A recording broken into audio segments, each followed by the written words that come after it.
Peace, world. What is going on? Welcome to another episode of Substantial Weekly. Of course, my name is Substantial. Welcome to the show. Hey, yo, I'm dying right now because I just had a snack right before, so I'm struggling to talk. But peace, man. Welcome to the show. Of course, my name is Substantial, and I'm happy to see y'all, man. Hey, we're trying a different angle. You know what I mean? Which is also an adjustment for me. We're trying this different angle because what was it? 2 weeks ago, when all the technical issues were happening during the live. I'm troubleshooting, trying to fix it. Was unsuccessful initially, and then I just switched to the phone. And several of you were like, "Man, we like this angle a little bit better." So we're gonna try it out for the show today. See if this is what y'all like. It's an adjustment for me, for sure. Because a lot of the stuff I gotta access is in the vicinity, but I'm used to kind of, doing it a different way. So, man, we're rocking with it, and we're gonna see how it goes. But, man, super shout out to everybody who's here, man. I greatly appreciate all of y'all, for coming through. And man, we got a lot to talk about. I mean, a lot. So let's get into it. But first, shout out to Joshua McGee. Shout out to Chi-Town Warrior, Ousted, Namu Wonderling. What up, nephew? Shout out to Steph. Is Steph, y'all? You got to say it like that every time. Who else we got up here? Nice Afro. What up? What up? My man Rockman. What up, Rockman? Good to see you up in here. And we got Dreekus. I'm hoping I'm saying that right. And Tommy Hackett, man. Peace to all of y'all. Welcome, welcome, welcome. Glad y'all are digging the angle and stuff. Yeah, man, I'm gonna do some stuff with the background and shout out to my youngest daughter. Got the #1 dad up in the back in the little Basquiat action.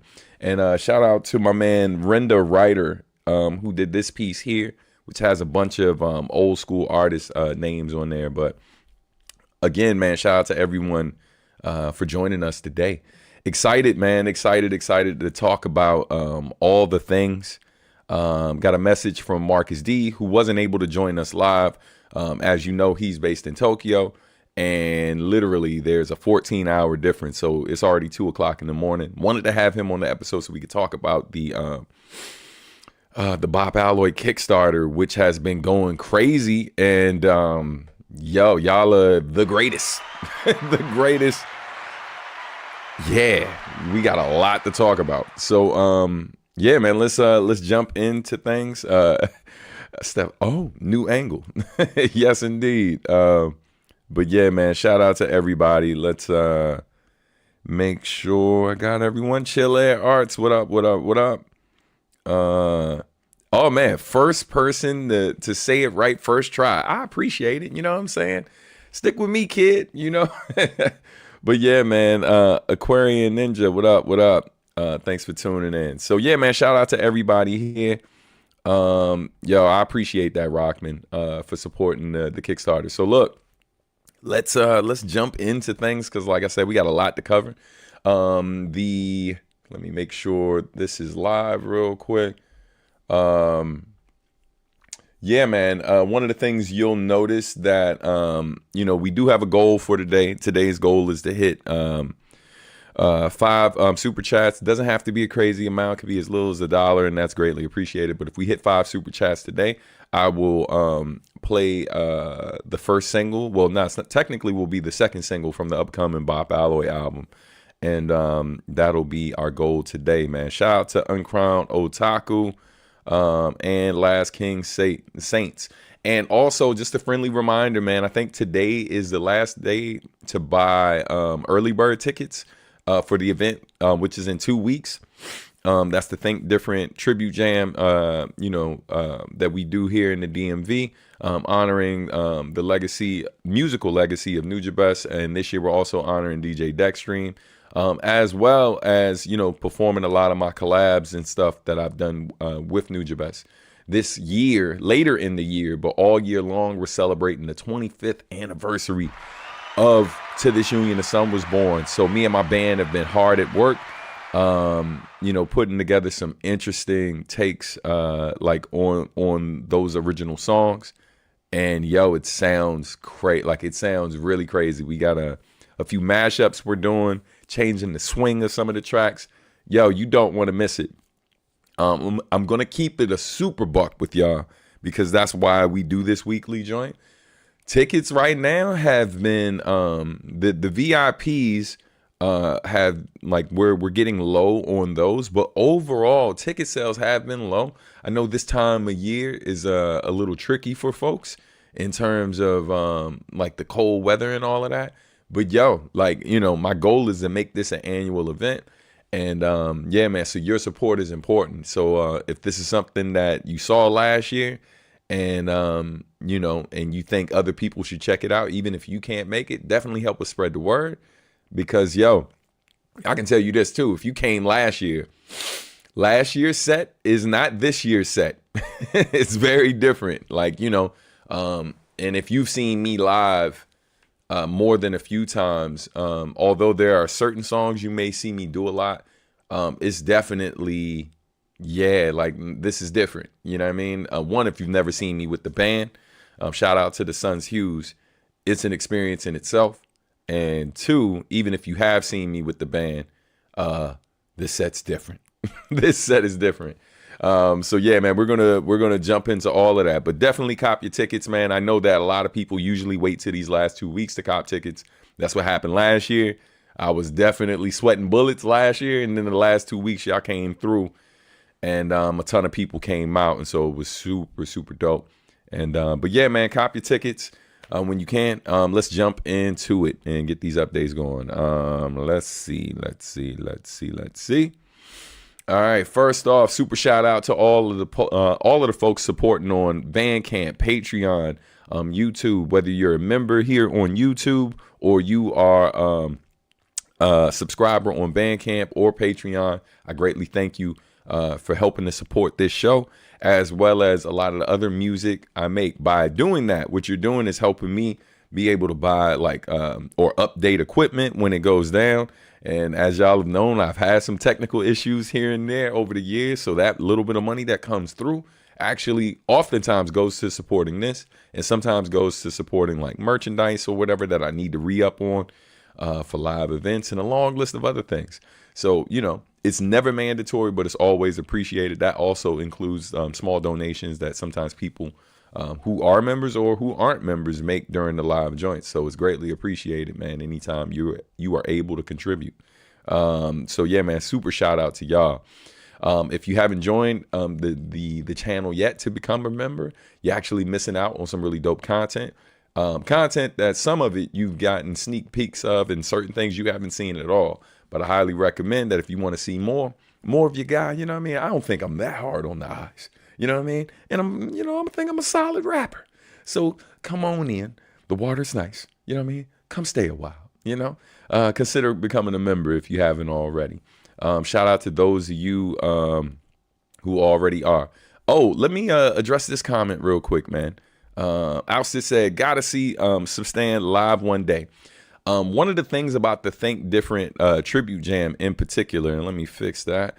One of the things about the Think Different tribute jam is my goal is to turn this into a destination event, like one time a year where, like, you know, my most hardcore fans, people who maybe started listening to me through Nujabes. So obviously there's the added treat of you getting to hear some of his instrumentals live, performed by a live band. But also, you know, truthfully, man, you know, those of you who are longtime fans of mine, who've been thinking about it for years, who, you know, maybe you're one of the people that don't necessarily see me in your city because, you know, maybe there's not a ridiculous amount of fans or demand for me to come to your city. You know, whatever the reason may be, my goal is to turn this into the premier destination event that I do every year. Right. You know, so it's not just you catching me at maybe some larger convention or something like that.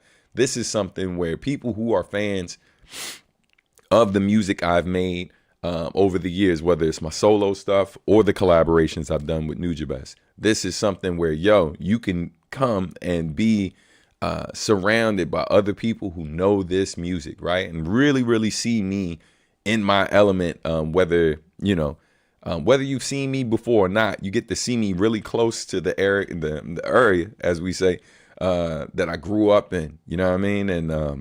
And you know, where there are fans who've been listening to me as long as some of y'all have been alive, and there's family of mine who come out and support because, you know, they can't see me rocking in China and Japan and all of that. But when I perform at home, they try to come out when they can. And then like a lot of my collaborators over the years who are based locally come out. Like this year we got Black Root and others, as well as Stephanie Gale, DJ RBI. These are people I've known for decades and stuff. And so, yeah, man, it's a really, really unique experience. Unfortunately, the block of hotels for this year have already expired and stuff. Shout out to those of you who already locked down your room. For those of you who were planning to do it but waited, unfortunately, the deadline has passed.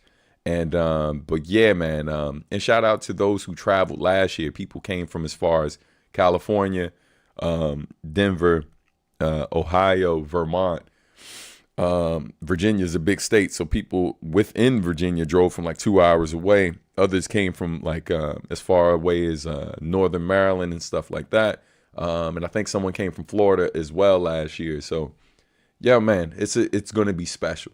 It's going to be really, really special. And I know some of y'all have seen the clips, but let's take a second to shout out those of you who just contributed. Thank you so much to Uncrowned Otaku. I appreciate the contribution. And Chi-Town Warrior, man, thank y'all, man. We are only three away from hitting our goal today. 3 super chats away from hitting our goal today, and I will let you hear some new Bop Alloy. Get you excited for this project. But let's keep it moving. Let me get a couple more comments in. Hey, hold on, Aquarian, it is your birthday. You were born in the month of January, which means you're all right with me. I like to call it Stanuary sometimes. I don't usually do that in public. You know what I'm saying? That's just like my own personal celebration. But happy born day to you. Be sure to check out my store on go to subartmusic.com/store. And since it's your born day, go ahead and pick one item from the store. Let me know what you're interested in. And, you know, I will go ahead and let me know like one to two, you know what I mean? Because I got to look to see what's in stock. But take a look, and then I will send you at least one. I will send you one item from the store. You know, that's something that a tradition we're trying to keep going here on the channel, man. So happy born day to you. God bless. All right. Let's see any other comments I missed. Happy Mochi, what up? Happy Mochi's in the building with her mighty wrench, laying the slap down on any potential haters and just doing all the great things that she always does. Thank you, sis, for all that you do. Tatum says, peace to you and Marcus, man. All the rest. Y'all music has really been a blessing through the times, and y'all keep it positive, man. You never know that you never know who that message will raise up. Much love. Over here struggling. Yo, thank you. I appreciate that. I saw this great video the other day, and maybe, I don't know, maybe I'll see if I can show it to y'all. Yeah, I think I will try to show it to y'all real quick. But it was talking about positivity. And any of y'all that follow me on Instagram, you may have seen it already. But I'm going to see if I can bring it up real quick because, I felt the message. I definitely resonated with the message that the actress was dropping, and also the message that the therapist who responded to it was she added on. Let's see. It looks like it might. That's one thing about Instagram on your web browser. You can't really navigate back to like certain things. So it's not showing me the things that I've reposted. Sidebar, man. Just a quick PSA to those of you who travel and oftentimes are very vocal about the current climate in our country. Yo, be safe out here, man. I was just talking to one of my homies who his wife is from outside of the country, and they were traveling back into the country, unfortunately, for a funeral. And and they were detained at an airport. And literally they took her phone and they were going through her social media specifically. Like I've seen like different people post about it and stuff, but this was the first time that this was kind of verified by someone I knew personally who had no reason to lie or anything like that. But yeah, man, be safe out here. You know what I mean? And I know that for some people, like that's the only way for us to kind of like not for some. Yeah, I was right the first time. For some people, maybe that's how you use your voice and stuff like that. And then for others, maybe you're doing a lot more in-person stuff, contributing financially to organizations, or you're a frontline type of person. However you do it, just be safe and just know that, it's always been real out here, but things are definitely heightened at the moment. So just be mindful of what you're doing and how you're moving. Because if the goal is to have, long-term impact and to create real change that's sustainable and all of that, not just, we got to think about how we're going about like combating all of this stuff and what strategies we're using, what's most effective, and all of that. So, I'm not telling anybody not to post anything. I'm definitely not saying that, but just understand that like as you're moving through the world, now more than ever, like our country is becoming a lot less, there's a lot of freedoms that folks had before where they could just kind of say anything they wanted, and really kind of speak up about what's going on with minimal consequence, because it's not as bad as it was at one point in time in this country, but it's definitely going backwards right now. So just be smart, you know what I mean? Just wanted to say that real quick. Ousted, keep it a buck with you. I tour when the opportunity comes. So sometimes it's summertime type stuff, early spring and stuff, but it varies, It's not always the same time. I'm not someone who tours as frequently as other people, so it's a bit more inconsistent with me. I would just say, you're doing the right thing by being here on YouTube so you can get these updates, so y'all know. And there's a lot of times where I try to plan in advance to tour and things just don't pan out. But yeah, I'm just always on the move. I guess the better question would be though, what city are you based in?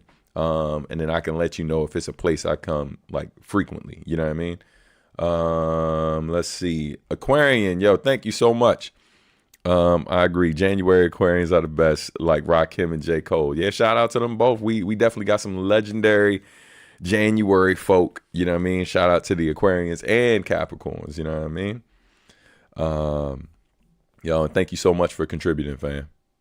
Troubling times in America right now. Super real.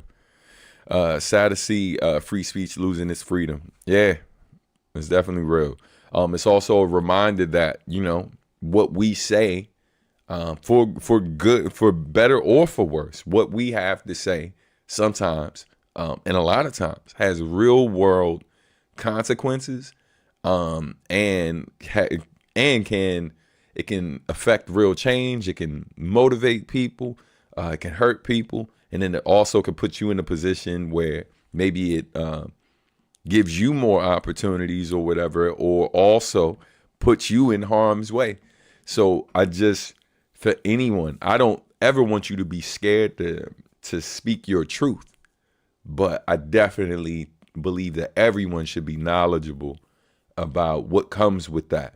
You know what I mean? I'm going to tell you what a comedian actually said to me, and I really got to get to these updates because I'm doing what I call in my classes that I teach with my students. I always give them heads up. I was like, I am notorious for tangents, or as I like to call them, stangents. And this is one of those moments, but I did a show years ago, and I kicked one of my pieces that was more like social commentary and stuff like that, just kind of talking about state of the world, state of the community I'm from, and all of that. It's a song that I don't think I ever released it officially, but I used to perform it a lot. basically, man, this comedian who was hosting it, y'all have probably heard of this dude. For those of you who follow a decent amount of black comedians, and not just the mainstream ones, there's a comedian named Capone, a black dude named Capone, and he was hosting the event. And yo, after I finished my set, he came on the mic and in front of everybody, he shouted me out. He was like, "Hey man, salute, bro. You killed it. You did your thing, but be careful." And then everybody, like, they kind of laughing initially, and then they get quiet to see what he gonna say next. And it's like, be careful, because they kill people like you. And I'm like, yo, the crowd kind of like laughs it off, and I'm because he's a comedian, and I'm uncomfortably laughing. But yo, that's a real thing, right? Like when you speak your truth, especially when it speaks. And I don't believe myself to be like, I'm not dead press. I'm not a lot of these. I'm not Immortal Technique. I'm not a lot of these brothers who like, they talk it, they walk it, they do all the things, right?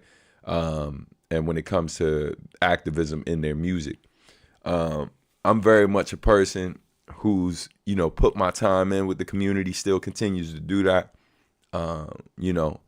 I make more music about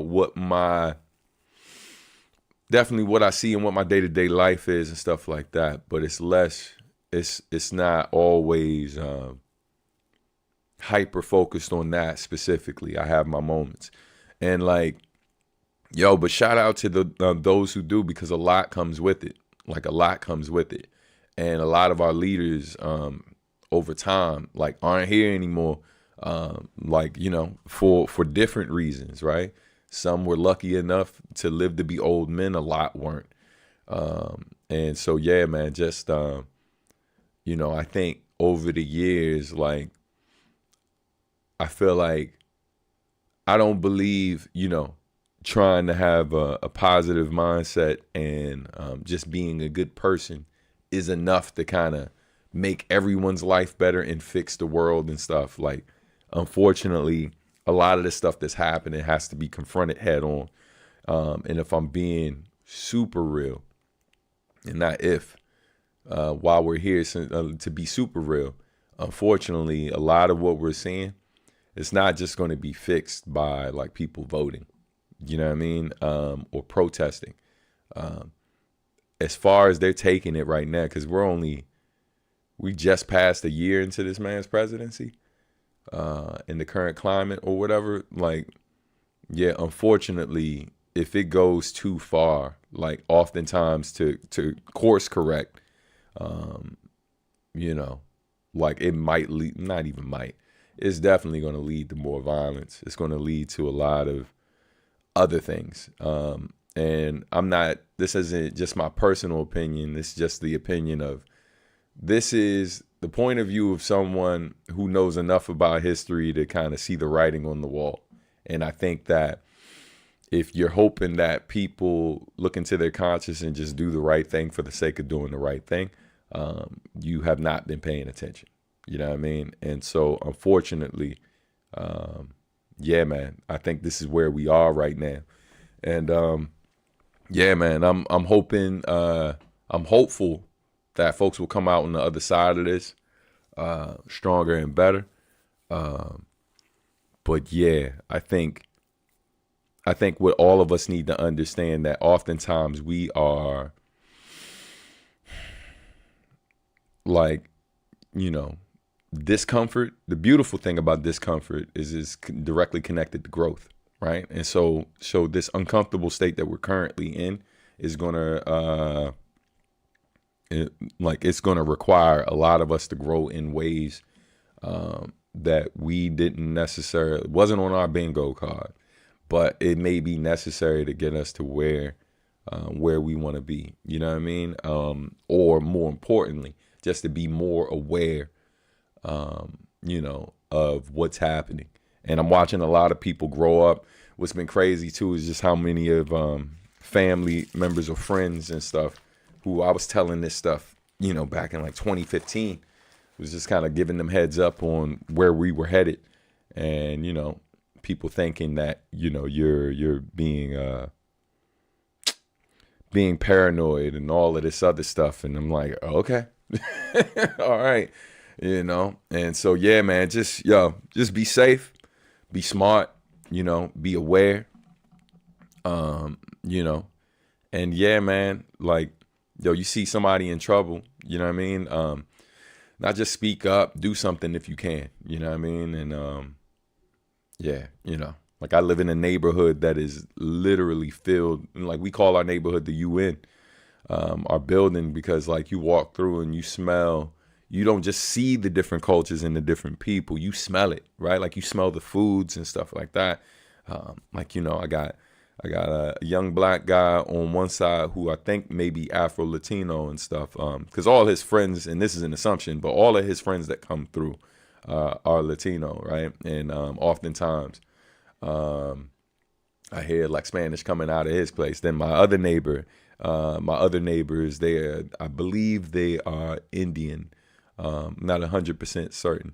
But then like I got a lot of like Middle Eastern folks in my building, a lot of Hispanic / Latino in my building, some white folks in my building, some black folks in the building, some black folks who are from the United States, some of that are from Africa. Like, like our neighborhood is extremely diverse, right? Yeah, man, I'm just grateful that most of what I've seen with the National Guard and ICE and all of this other stuff and the police been going on, most of what I've seen has been happening in DC, not necessarily in my neighborhood. But I think every day, like I'm just kind of mentally prepared for like, is today the day? You know what I mean? And so, just be safe. Be safe. All right. And that tangent was brought to you by the good folks at Substantial Art and Music. We will keep it moving. Chi-Town Warrior says, it's crazy to say, but I can legitimately see a civil war happening if we continue down this path. Yeah, absolutely. People forget there are more guns in this country than there are people. You know what I mean? So, I think that when people actually want is being blatantly ignored by the people who govern them. At some point in time, if those people feel like their current struggles are too great and they can't wait for these people, for power to change hands and the right person comes in, especially even when the people who claim they're going to do right come in and they're just trying to go about business as usual and convince people who really have no intent on budging on what they believe, because they know that the people who they're up against are trying to play this game the way it's been played 1,000 times, and their playbook has been a bit more successful as of late. So they know that these folks are going to do what they've been doing, and as long as one side continues to operate like that, the other side is going to continue to be in power. And so at some point in time, people are going to get tired of waiting, especially when you're seeing people dying in the streets. On top of that, their money's messed up. Like, come on now. A good amount of crime in general in our country happens largely because of, not just like a combination of poverty, lack of education, frustration with the government not doing enough, a long list of things. And so, yeah, man, I think I feel like you may be on to something. You know what I mean? I get how hard it is to have a voice. I can't speak on how I really feel about America today because my family that fully supports what's going on today and not wanting to get fired from work. Nah, I feel you. I think a lot of people, I know that's a lot of people's reality and stuff like that. I think the advantage I have as an indie artist is, I can speak up on things that the average person can't, without having to worry about backlash that's really going to affect my financial situation in a real way. Because every now and then I've spoke up and I've seen people like, oh man, like, I'm not listening to your stuff anymore. It was like, yo, you can take your funky ass attitude and your funky ass fraction of a penny somewhere. I don't give, like, fam, Like a lot of times when you see me speaking up on stuff, like it's because either I know people who've been directly affected by that thing, or it's affected me or somebody like me before. And oftentimes people just they don't connect. They don't have those experiences. So they think I'm just like starting shit for the sake of starting shit. And a lot of times when you see me quiet on certain things, it's not that I'm not I don't have an opinion on it or this, that, and the third. Like in some instances, because I have been vocal and I'm not a person that runs from arguments or back and forth with people, it leads to a lot of like the stress of kind of combating this. Cause I'm also an educator, right? And I realize that just talking shit about people and saying little slick things and coming up with clever ways to make fun of folks, that's not how we fix things. You see what I'm saying? Like when I wanted to help students, or when I want to help students, and I've been working in education for decades now. When I want to help somebody who clearly is fucking up and clearly doesn't have it together, like I gotta show a ridiculous amount of patience, because the one thing about being a teacher is, I can't respond with just disrespect and belittling them without consequences of some sort, right? That's just the reality of it. So because, I'm also given a certain amount of resources and opportunities to learn better ways to kind of get to the root of problems and help these people get where they need to be, or these young people get where they need to be. It's hard for me oftentimes when these conversations or people are being disrespectful online and saying whatever, for me to just kind of let it go. Every now and then you'll see me be short with people, where like the asshole in me, I usually ain't calling them out their name, but they'll write this long ass thing that's just filled with trash, and then I just hit them with the nah. You know what I'm saying? Or it's like I could think of a ton of examples, but I ain't gonna get into it. But what ends up happening is after I do that for a few weeks, mentally, I just can't. And I gotta protect my peace. I'm somebody who's dealt with depression, like for real. At one point, like in my life, considered self-harm and all that stuff. So I gotta definitely kind of be mindful of how much time I spend doing that type of work, and confronting people on this type of stuff. And then I also, real shit, like I suffer with something I like to call big man syndrome. I'm not the biggest guy ever, but I am 6 feet, like 215.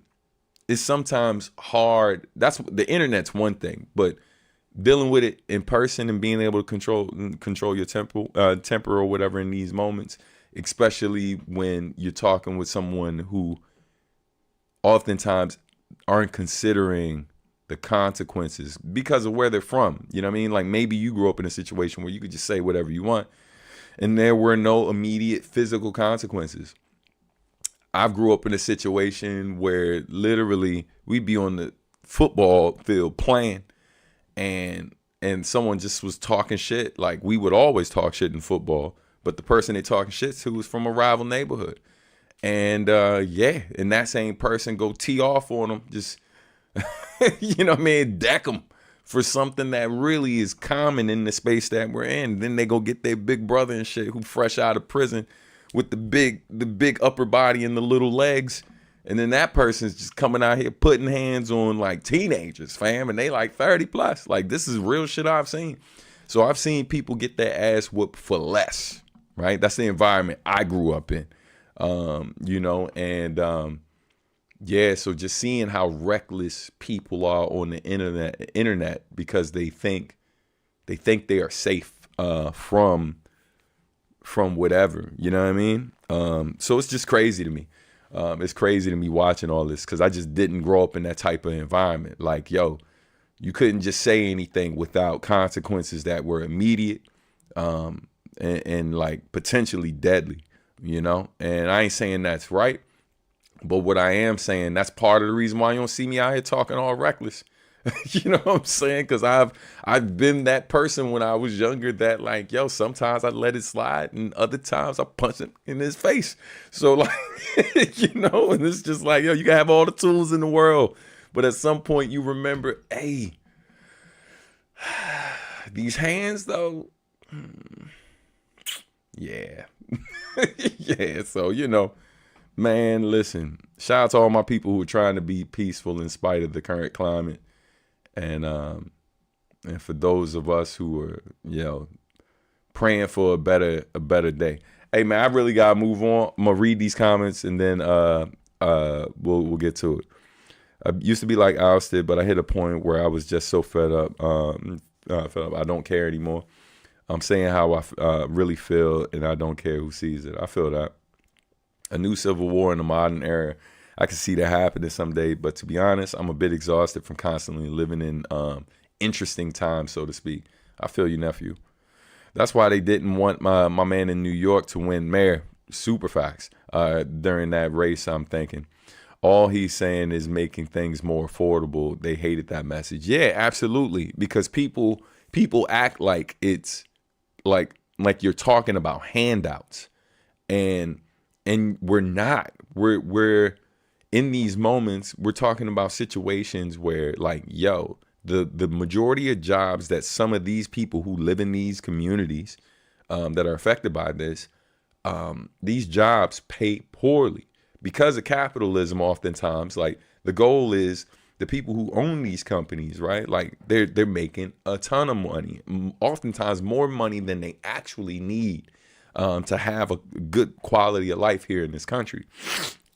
But it's also, you know, on the other side of that, you got people like, you know, for example, man, there's like, let's say there's a person who has 2 kids, right? Whatever reason, the relationship didn't work out. So this mom has 2 children that she has to take care of. But for because of circumstances, doesn't necessarily have the formal education to get the type of job that will allow her to be able to afford to provide those kids the best living. And on top of that, she can't afford to pay for her place, you know, and maybe like have a car, right? So now she has to rely on public transportation. And then one of those kids is also in daycare, right? And daycare is literally more expensive in some cases than a studio or 1-bedroom apartment in some places that people live, right? Like, daycare where I live literally is as expensive as a 1-bedroom apartment in the building I currently live in, right? So imagine having a kid, right, and having to pay for that, or having 2 kids and having to pay for 2 kids, then also having to pay your rent, but then got to somehow be able to afford to pay a car, right? And then you work a job that isn't even a salary job. And then you might be a person who's like, oh, well, you should get a better education. But guess what? There are also people who have a great education who struggle to find work. For example, at one point in time, even though my wife has had a lot of different jobs, but there was a point in time where when she was trying to find a job, companies refused to hire her because they said she was overqualified, right? So there's always a situation, right? Like, where, like, there's going to be a bunch of different excuses why people don't hire you. And then you're going to say, oh, some people are lazy, they're not trying to work. When the reality of it is, there's people like me too, when I was younger, trying to get a job, and literally places that were hiring, because they had signs out front that said hiring or we're hiring, who would deny giving me an application, let alone, like, never mind trying to get the interview, right? Or applying and getting the interview, sending in your resume. Like, they wouldn't even give me an application. So I used to have to send one of my sisters in to get the applications for me so I could apply. So there's a whole lot of things working against people. So when you see a candidate actively, like, trying to address it, and then people try to come up with all these bullshit reasons why these things won't work, as opposed to just saying what they really feel is, nah, we don't want it to work. Because how the current structure works really well for people like me. And I don't want to see y'all come up. I don't want to see these people. I don't need more of those people around me. I like the life I live because I don't get to see those people. I don't have to see them, right? Everybody around me in my immediate circle, we're good. And if you're telling me this is going to help them be better, and they're going to potentially be moving in my neighborhood, and then the property value go down, and or like at the same places I dine and stuff, and I gotta see them all happy and having a good time, then I'm not going to feel like I've accomplished as much as I've accomplished. I'm not going to feel as successful as important as I am, right? I ain't even got to bring the race shit into it. I'm talking about classism, right? That's race, of course, is a problem in America, in a lot of places, but classism, that's the larger issue. All of this shit is about money. All of this shit is about money. Even the creation of race, right? It's all money based. It's all money based. Happy thoughts. I feel like that's why art is so important, because you can express how you feel in it. And there's a big chance many people will resonate with that, especially if they feel the same way. That's real. That's real. Another reason why Substan's the GOAT. Man, I appreciate you. Happy Friday, sis. Hey, everybody clap it up for my sister Stacy. Love you. All right. Malik, what up, man? Gotta go, but good to drop in. Malik, thanks for hanging around, man. I'm sorry you didn't get all the updates and stuff. I know I've been going in on other things. Not fresh out of prison. Hey, I wish I was making that story up.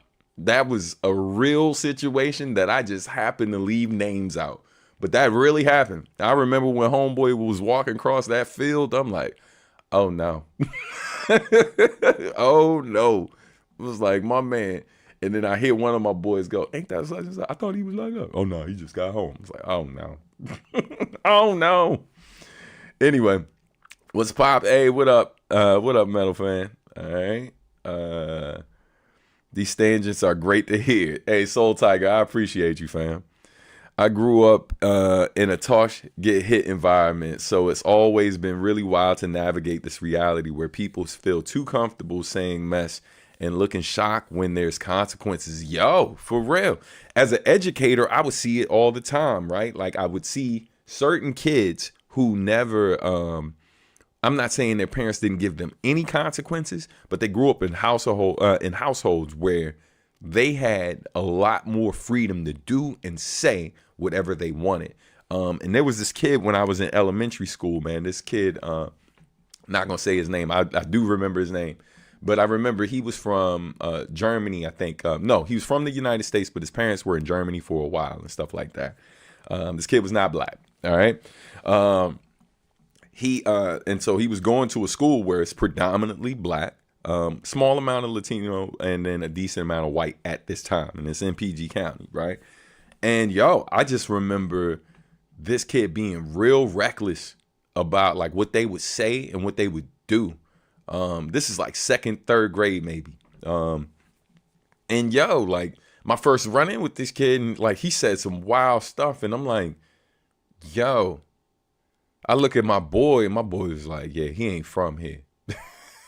And I was like, hey, bruh, he definitely don't understand. And like, yo, as a kid, I knew it. I'm like, nah, bro. Like, I'm seeing people get their ass whipped for a lot less where I'm from. And so one day, man, he was really kind of towing the line with me. And I, me and this kid had cool interactions before, but he did something on while we're walking through the halls. It's like second grade. Yo, he like pushed me and then said something. And man, I ain't say anything. I just turned around, punched him in his face. Like, and the teachers, everybody, I ain't get suspended because when I told them what happened, I'm like, look, I know I'm not supposed to respond that way, but this dude disrespected me last week. He was doing this to such and such earlier this week, and then just now he like physically pushed me, maybe bumping into someone else, and like almost dropped my stuff. And then on top of that, he cursed at me right after. Y'all didn't hear any of this? Like no one sees anything he's doing, right? And then a couple of kids came forward and was talking about all the stuff. And a lot of the stuff he was doing in the presence of adults. But no one was stopping him. No one was saying whatever. Man, I punched this kid in the face without hesitation. It was just like, and I didn't get suspended because, yo, at this time, I'm like a straight A student. And it's like, yo, I'm a straight A student. I wasn't getting into fights and all of that.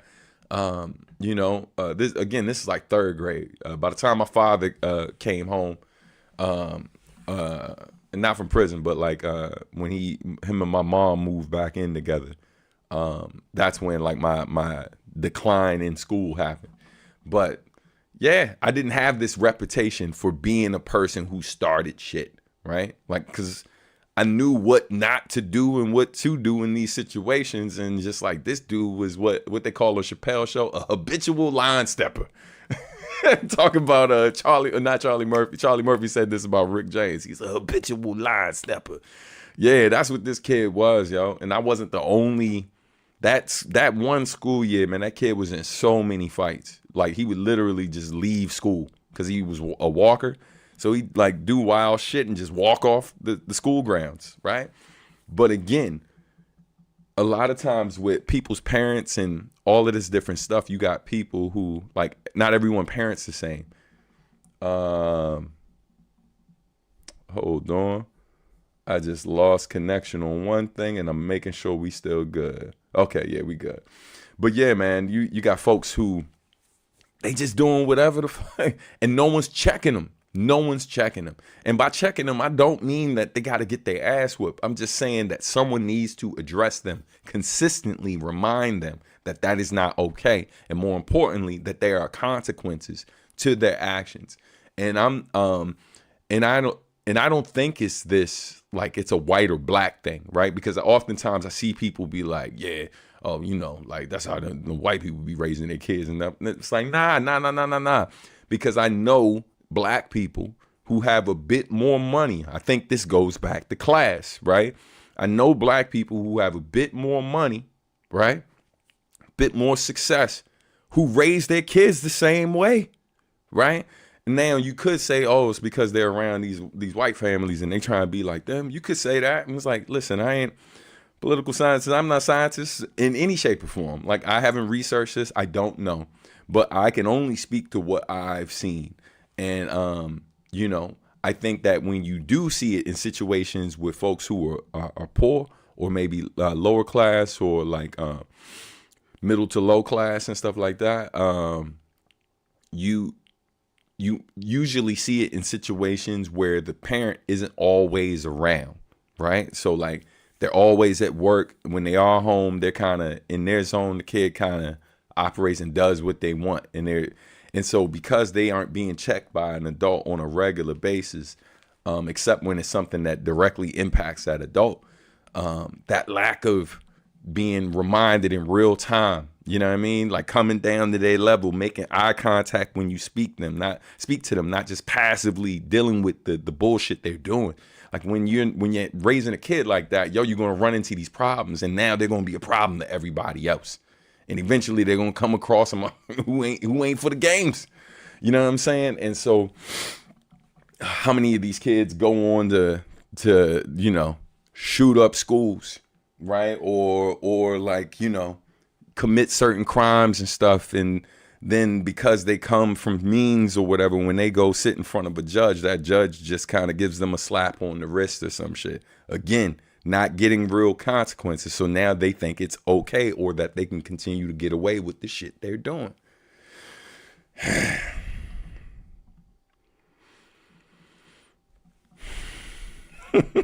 Everyone breathe with me. Yeah, man. Oh my God. Hey, thank y'all, man. I appreciate all the stuff. People came here for, y'all got a whole hour of other things that we're not on the docket, but here we are. Here we are. Yeah, man. Try and hit this track. Yeah, we look, we'll do it right now. Hit us with that smooth. Thank you for reminding me what we are here for. So on that note, since we hit our goal, clap it up for that. I'm gonna go ahead and play this goodness for y'all. Hey man, and I appreciate those of you who didn't roll out. I mean, I know some of y'all had to go for whatever reasons, and I appreciate those of you who stuck around and were just like, yo, nah, like you appreciate what's being said. I just don't want y'all to ever think that I'm a person who doesn't see what's happening just because I'm not like actively trying to speak on it all the time. Because I do think we have a problem with, there are some people who they monetize this pain. like through their channels, through their social media and stuff like that. I do think there's some people who are authentically trying to help. And then I think there are other people who are exploiting these moments because they only ever talk about that stuff. And I ain't talking about journalists. I'm just talking about like content creators where this negative shit, the bad things in the world are the only things that seem to get their audience's attention or gets them the most pop. And so they just run with that. And yeah, it's I'm not that. So you know, if that's what's working for them, I love that for you, as the kids would say. But I have no interest in being that kind of person. All right. Peace. What's going on? Basically, to sum it up, watch your mouth. Please watch your mouth so you don't have to watch these hands. You know what I'm saying? Don't forget to hit that like button. Yeah, hit the like button, share the video, all that good stuff. You're watching the replay later. Be sure to comment too. Appreciate y'all. All right, let's cue up this Bop Alloy track. And let's get this stuff up here on the screen so we can get this up to date. Shout out to those of y'all reminding me to keep it pushing. I appreciate y'all. They was like, Stan, you had other things to talk about, sir. All right. So on this note, man, thank y'all so much for helping us hit our goal. And when I say us, I'm talking about Bop Alloy, me and Marcus D. We officially hit our goal of raising $10,000 for our new album. But we've actually hit more than that. And so we're gonna, Jesus, yeah. It's updated with like 4 more backers since the last time I checked. But anyway, to celebrate that and to celebrate the fact that y'all contributed to the channel today, thank y'all for helping us hit the goal. I'm gonna play this new track for you right now. And laugh my ass off. Quote of the year: watch your mouth so you don't have to wash these hands. Listen, I'm trying to stay out the way and stay out of trouble, man. But people be towing that line. They be towing that line. All right. So the song I'm gonna play for you. Shout out. Oh man, hold up. Super shout out to Happy Mochi. Thank you for gifting 10 memberships. For those of you who have become channel members or accept these memberships, definitely check out some of the member content and stuff. More being added soon. And Cav, shout out for contributing too, man. Hitting goals and staying off polls. Super real. Yo, shout out to all the people watching who just became members. All right. All right, let's go ahead and hear this track. So the song I'm about to play for y'all is from the upcoming Bop Alloy album. It's called There's More. This is, half of it was written back in like, I want to say like 10 years ago. Like parts of it was written 10 years ago, in collaboration with someone who supported one of our older campaigns. But we never did anything with the song, and we gave them that initial draft and stuff. So when we were working on this album, there was a particular beat that Marcus played for me that I'm like, damn, this is really dope. And I was going through rhyme. Most of the time I write new stuff, but it felt like I had something that already worked with it. So I went through a couple of old rhymes and I found this particular verse that worked really well with it. And so then I went back in, tweaked it. We got the new hook. The hook is kind of the old hook, but tweaked, and then added a new verse and stuff like that. And that's how we got this song. What's really dope about this song being the first single, the next single too, it's definitely a nod to where we came from in terms of the sonics of it, and also the fact that Stephanie Gale is on it. And this was the last song that we finished for the album. Steph sent her parts, and so this was like the icing on top, you know what I mean, or the cherry on top. So here we go. Welcome to all the new members, and thanks again, Happy Mochi. I appreciate you, sis. Thank you, Aria. All right, here we go. So we're about to listen to There's More from the upcoming Bop Alloy album to celebrate us hitting our goal. All right, here we go.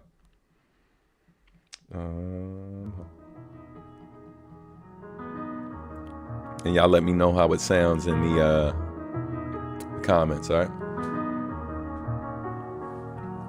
There's more good to do, more mountains to climb, more points to prove, more dreams to fuel your drive. There's more in the tank, more love to give. There's more than you think and more life to live. There's more good to do, more mountains to climb, more points to prove, more dreams to fuel your drive. There's more in the tank, more love to give. There's more than you think and more life to live. There's more, more, more, more.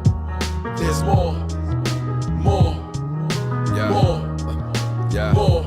I cherish what I got. Petty things I long for was short-lived. Minding what is in minds like designing a fortress. Made a saying, what's the point of pursuing what ain't for staying? It's like trying to fortify a lie that wasn't made to stand. I could get it if I want it. Keeping it is the trick. Too decent to be a glutton. Feasting until I'm sick. I don't need those repercussions, so I don't release my grip. I just keep it 100 while keeping my flame lit. That fire and desire push me further and higher. Motivated to be greater than I was a day prior. I ain't blocking my blessing by feeding into desires. I just opt to be present and treasure what I've acquired, like love, gratitude, like hope and compassion, a home and a passion, loads of distractions. Fighting for my interests, but I sidestep. I'm on this mission of living my best life. There's more good to do, more mountains to climb. Come more through, points Steph. to prove, more dreams to fuel your drive. There's more in the tank, more love to give. There's more than you think and more life to live. There's more good to do, more mountains to climb, more points to prove, more dreams to fuel your drive. There's more in the tank, more love to give. There's more than you think and more life to live. There's more. I did things that no one could have predicted, that required a different kind of commitment. Been some places I ain't know existed, and every opportunity was kismet.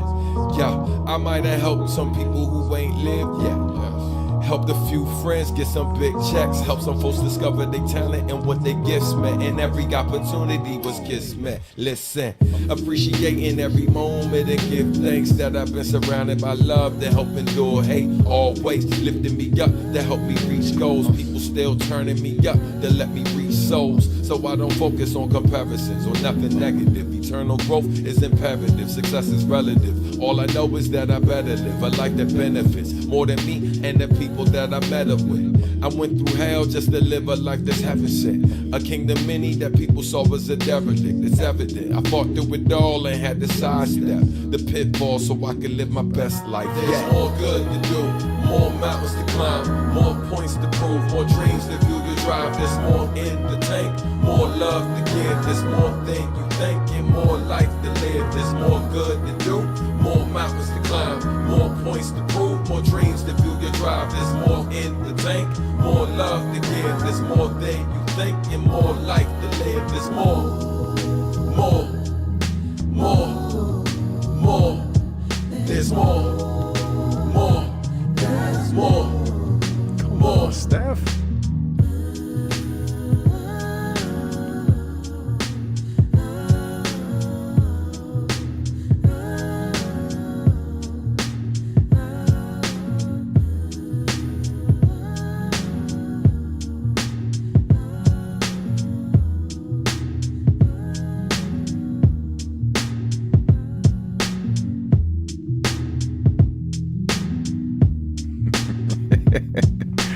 Yeah, man. Shout out to Marcus. He killed the mix.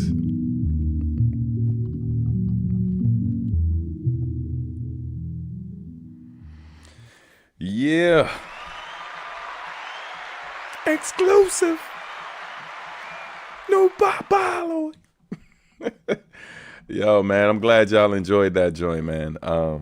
Yeah, that I feel like it's a great nod to like sonically where we've come from, you know what I mean? And you know, as we're progressing as a group and making new music, still very much understanding that like this is the sound that is kind of got us here, like propelled us here. So yeah, man, it's a special joint on the record to say the least. I'm playing Smash Bros right now, and this song carried me into flow state. Dope. Now I need that double LP. Hey, go treat yourself. Go ahead, treat yourself. You know what I mean? Bellissimo. Man, grazie. All right. This track is powerful, man. Beautiful message and much needed hope and positivity in these dark times. Yo, appreciate that, man. Says, which tier did y'all get in the Kickstarter? That's a great question. I'm about to talk about the Kickstarter now. Beautiful production as always. Shout out to Marcus D. All fire emojis from my big sis. Okay, thank you, Stacy. Let's see. Yo, thank you, man. I appreciate the love. So dope as always. Shout out to a lot of you, man, who have been like real active today. Like folks who I don't always see in the comments, man. I'm super happy to see our regulars there, but it's super dope to see a lot of y'all folks who aren't always here joining the conversation. Saving to get that double LP. So, yo, I'm gonna answer a question too. Pledged a couple hundo the other day, and that track just single-handedly validated my purchase. Jesus, man, thank you so much. I really appreciate that. I want to get the executive producer tier, but I gotta rub my pennies together. I feel you. Takes a bow. Steph, you killed it. Stephanie Gale Hilliard makes everything better. You know what I'm saying? It's just the truth. Anytime I talk about Steph and how like, yeah, I'll be working on a song and I'll tell like my man Sherm or other people, it was like, yeah, this is just the initial version. I already sent something to Steph. She's going to add some stuff to it. And then they'll always, the people who know her always be like, yo, oh, that's going to be crazy when she add on. Like, first of all, I agree. Second of all, hey man, don't be trying to act like the song wasn't shit until, you know what I'm saying? But yes, Steph makes everything better, man. Anytime Steph is added on to a track that I was working on, it always came out better than it was. As T.I. would say, I'm going to need that album expeditiously, my brother. I appreciate you. There's More sounds amazing and such a beautiful message. Thank you. See how smooth that Grazi was. Hey man, listen, you know what I mean? Just sliding in there a little something. I was talking to my friends in Italy the other day, so it's only right. You know what I mean? You hit me with the bellissimo, When is the full release date, or is it already out? So no, that song, so the only song that's out from the album right now is One Prize. We dropped that last summer. In 2025, that was like a sneak peek, as everything was coming together. And then the new song that I just played for y'all, that's going to drop first week of February. So we are roughly about 7 to 8 days. So we're about maybe a little bit more than that. I gotta talk to Marcus, but yeah, we're going to drop it that first week of February for sure. So it'll be on Bandcamp first, and then it'll be everywhere on all the other streaming platforms. And then before the campaign ends, we're going to drop one more song. That other song that we're going to drop is the joint that we got with Uyama Hiroto. So that's going to drop in mid-February. All right. So yeah, so you got 2 new Bop Alloy songs coming while this campaign is going. And yo, shout out to people who contributed without even hearing. I know a lot of y'all already heard One Prize, but a lot of people hadn't heard that joint. And so shout out to folks that were like, new Bop Alloy album, I don't need to hear shit, take my money. Yo, that level of dedication, love, and support is crazy. And yo, I just want you to know that we do not take it lightly at all. So what I'm gonna do right now, hold on, let's get that said. Wish I could have had this song on repeat right now for Arctic weather coming through soon in my city. So look, there are sites on YouTube that will allow you to repeat videos.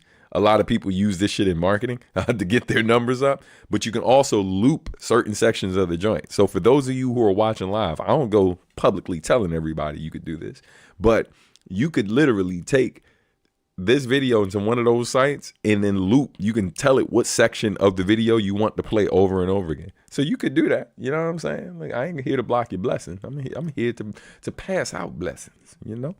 That's a fact. Steph is the cherry on top and the whipped cream. That face was for Steph. You know what I mean? Because I know Steph is somewhere like, pause. Thank you, but pause. Can we get another sneak peek?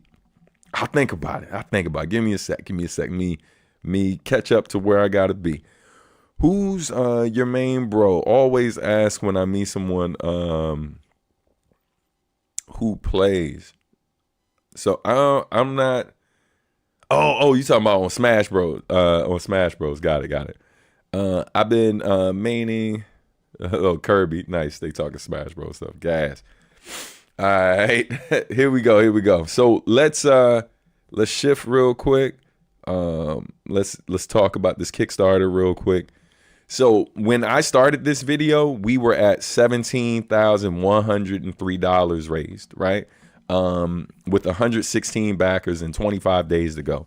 All right, this has only been live since Monday morning at 9 a.m. We literally were fully funded within 36 to 37 hours, something like that.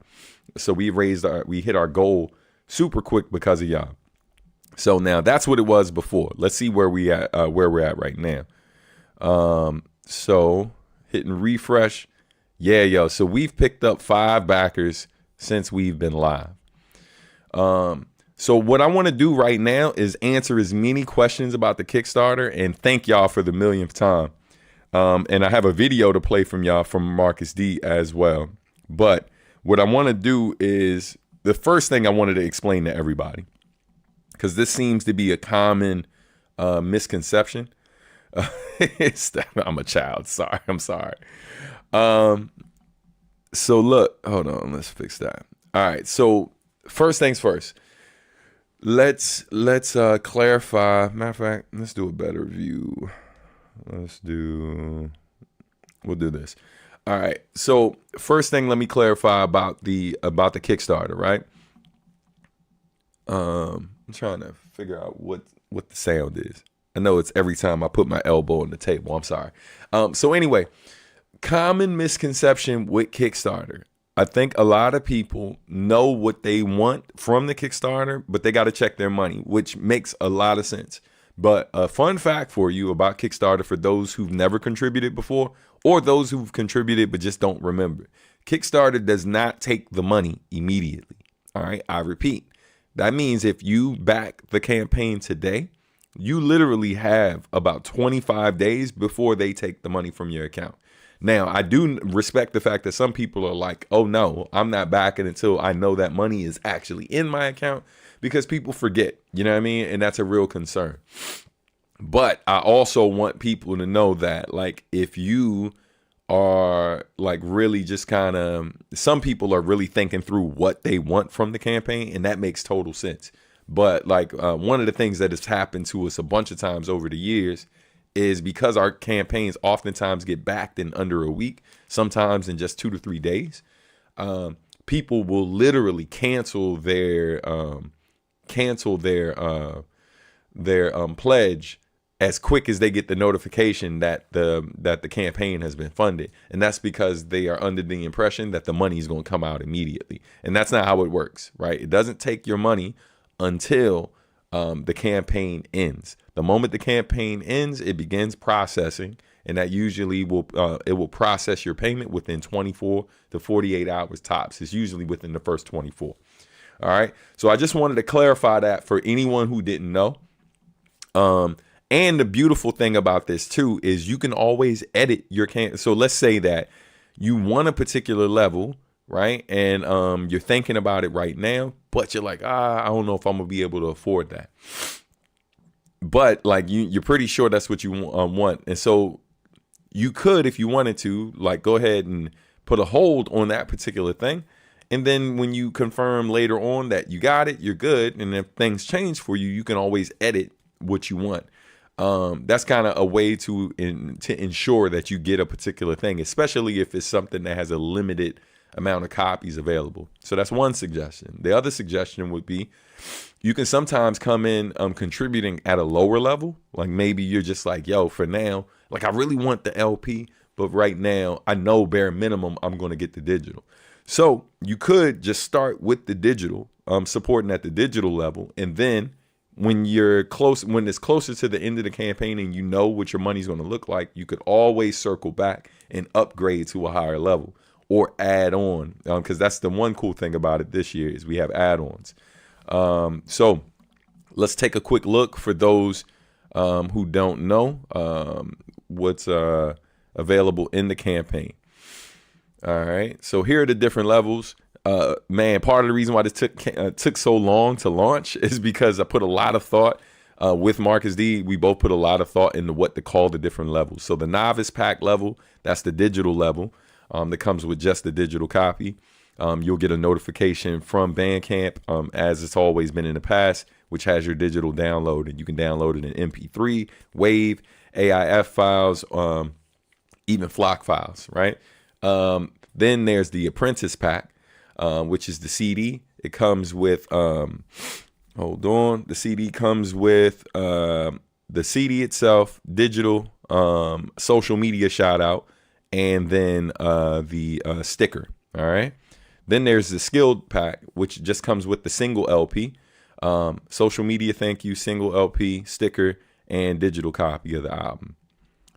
Next, there's the Proficient Pack. The Proficient Pack comes with the double LP, which has the album and the instrumental version, right? And then it comes with stickers, thank you, etc. The dopest part about it, you see how it does the gatefold, and you see that comic in the inside of it, right? That's done by Shuhei, the same person who did the album cover, the front cover, and they also did our very first album. You know what I mean? So, yeah, hold on one second. All right, just making sure this is still working. Okay, all right. So, yeah, so that is the double LP. All right, now let's go to the next level. The Expert Pack, that's $250 level. With this level, you can get the double LP. You get the digital copy, social media thank you. You get added to the liner notes, so you'll be in the thank you section or a shout out section for Kickstarter folks in the album cover. And then there is the T-shirts, as well as the snapback hat. All right, all of that for $250. I know there were some concerns and stuff that people brought to our attention when we went live on IG about the shipping. I just want to reiterate to folks that, and let me pause explaining everything else and for a second. Hold on, go gadget. Yeah, so about the shipping. Listen, they are hitting us in the head, right? Like with these prices right now. And so we really had to consider, because the first ever time we did this, we didn't even consider, like early in our career, like what the shipping would look like. And the shipping ended up hitting us like I think that first campaign we ever did was for the R&R, and we raised like $5,000. About 1,000 plus, right? Somewhere between 1,000 to 1,500 of that was shipping. Right? Like, and that was not a big release. We just did CDs of that. CDs, posters, and stuff like that. And we did posters for that. And like we really underestimated how expensive it was. Now keep in mind, that was back then when shipping was cheaper.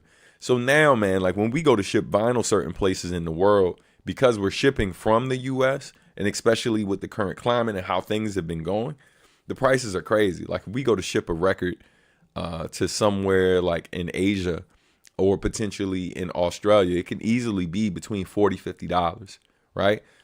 That's literally the price of the record. You know what I mean? So that takes an album that maybe is on sale for like $40 or whatever. Now that record becomes like almost $100 for some people. And it's important to remember that we're indie artists with no label, right?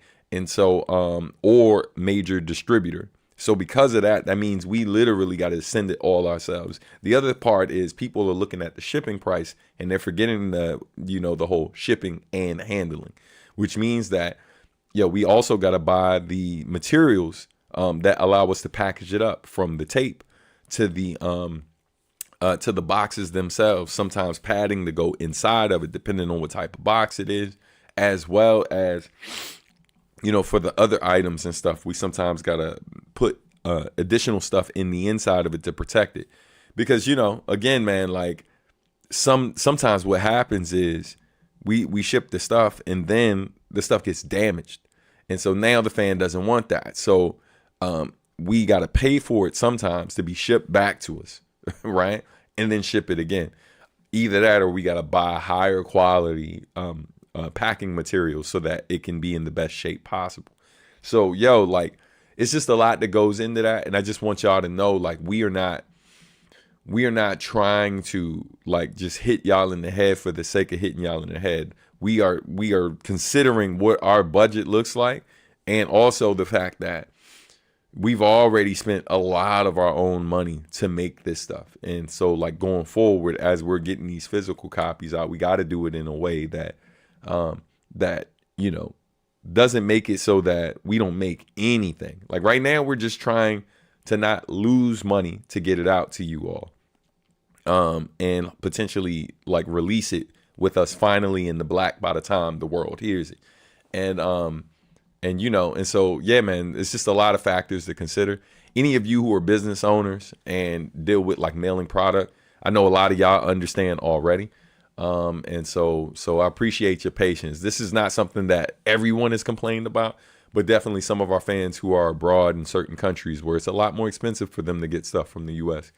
Have brought up that concern. And it's something we're looking into. We're trying to find distributors potentially in other countries that we can work with and stuff like that. But that also means that we're going to make significantly less overall, even if we work with those companies, because we still got to mail them the copies.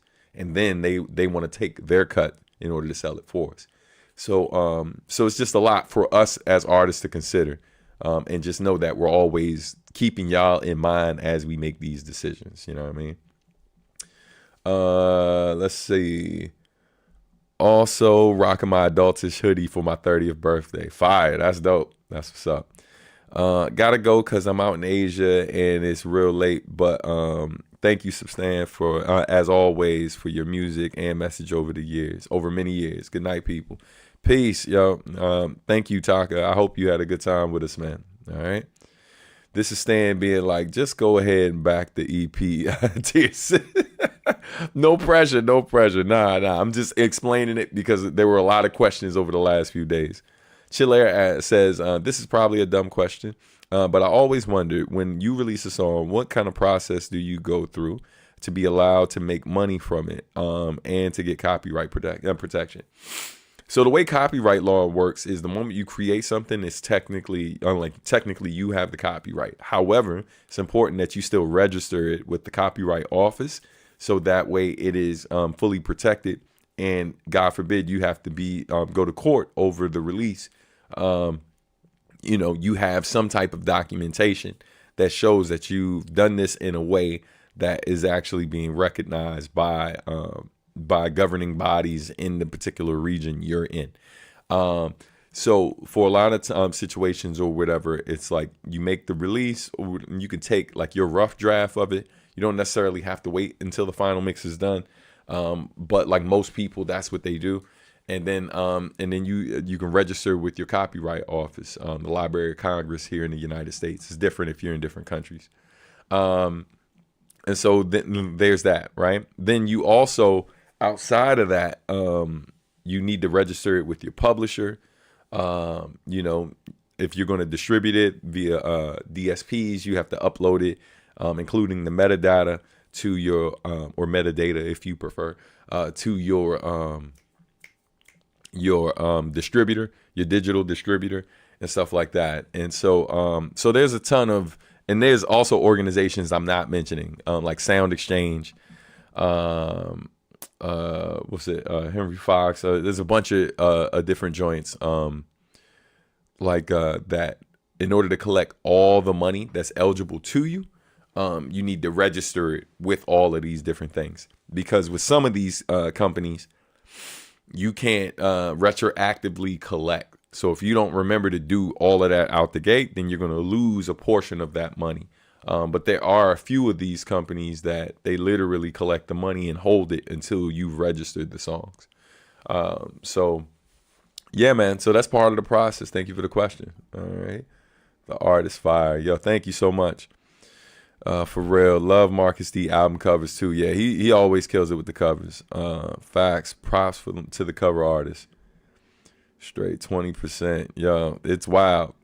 One love to all my real listeners. Hey, that's what's up. How much does the whole tariff situation affect this from a price point? So yeah, like, you know, I think how we've been affected is like we've seen prices go up, like when we're shipping to like specific places, or sometimes when we're ordering some of the things for the album, like depending on where it's being shifted and what those tariffs were that were put in place in terms of our relationship with that particular country, it makes it maybe a little bit pricier, right? So for example, we're talking right now to one company about the hats, enamel pins and things of that nature. And to get that stuff done, I think total is going to be like over $1,000 just to manufacture it, right? That's not including, then you throw like another 100 on just to get the samples, right? Like just to make sure the quality's good. So like it's definitely going to be over $1,000 just for that.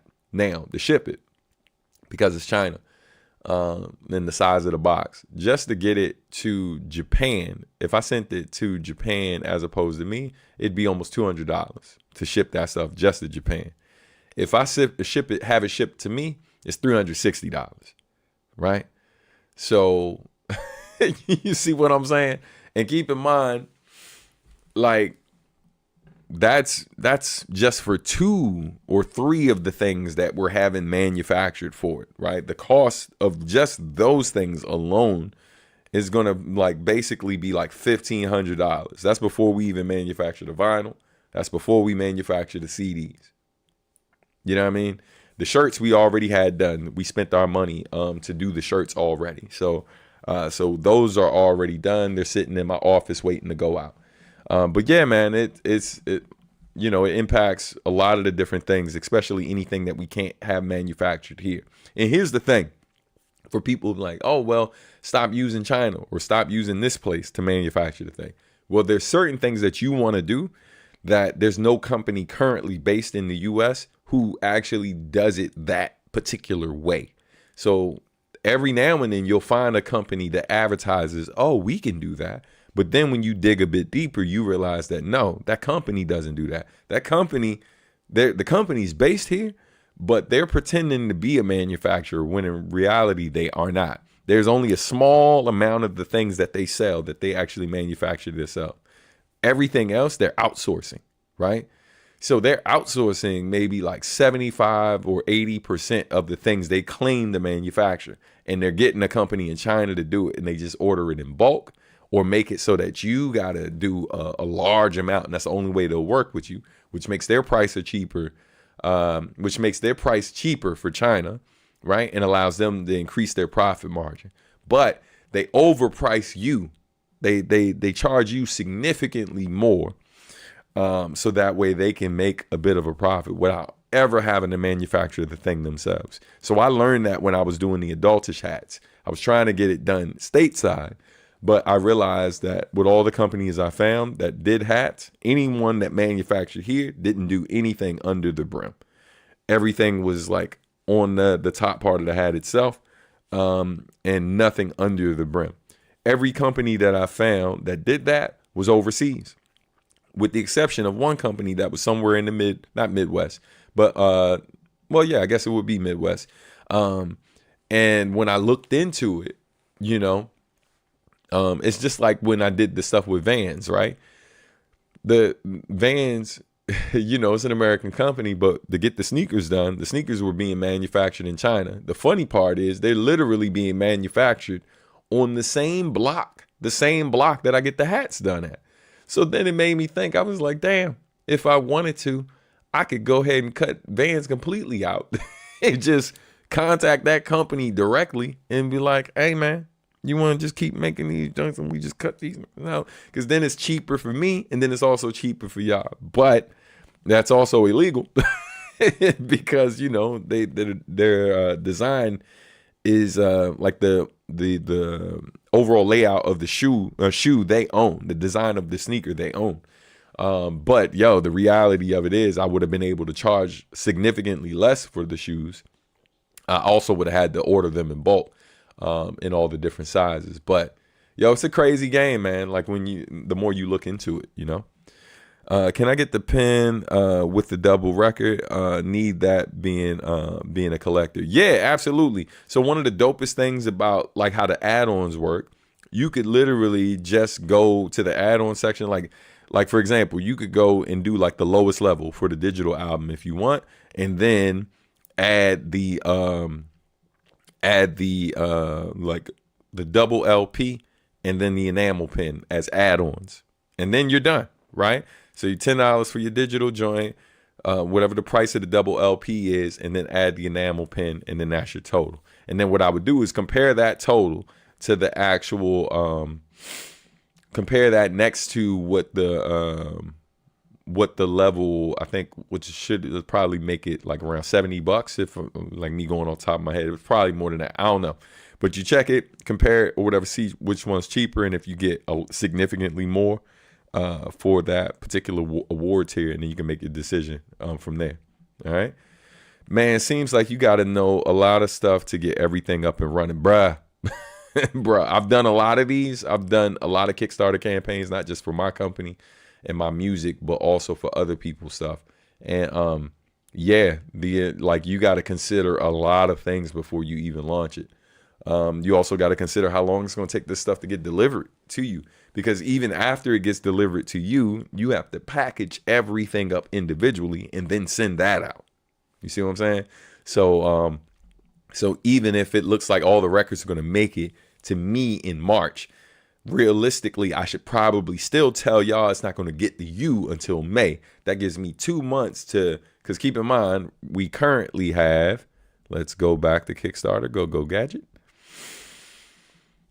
All right, so if we go back here, we currently have, going back to the top, hitting refresh. Yeah, so we currently have 121 backers, right?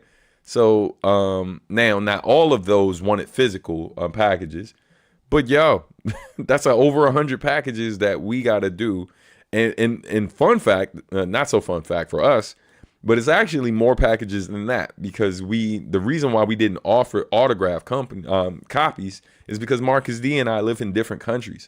So we can't even really do that, because in order to do that, I'd have to sign them all, or Marcus would have to sign them all, then mail them to the other person, then they sign it all, or we'd have to pay to bring all of this stuff with us to Europe and then try to do it in a hotel room there, and then bring that stuff back, do all the things, and like the weight, it's gonna make our bags heavier, so we'd have to pay for that.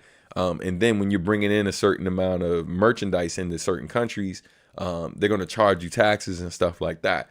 So there's a whole lot to consider when you're doing this, man. And I wish it was easier. I really do, because I know there's a lot of things that y'all would love for us to do that I would love to do for y'all. But I also know from doing this a lot, like what the headache would be. I didn't say what this packet was, or the last one actually. Master Artist Pack includes the USB, which is literally a USB drive that has all our albums on it, as Bob Alloy. And then you can do a live Zoom call with me and Marcus. You know what I mean? So.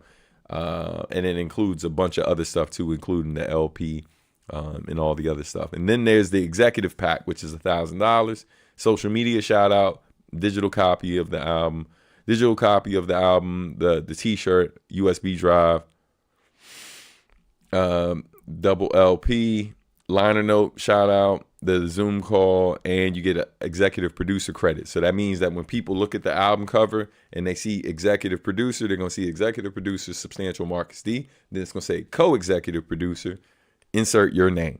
All right.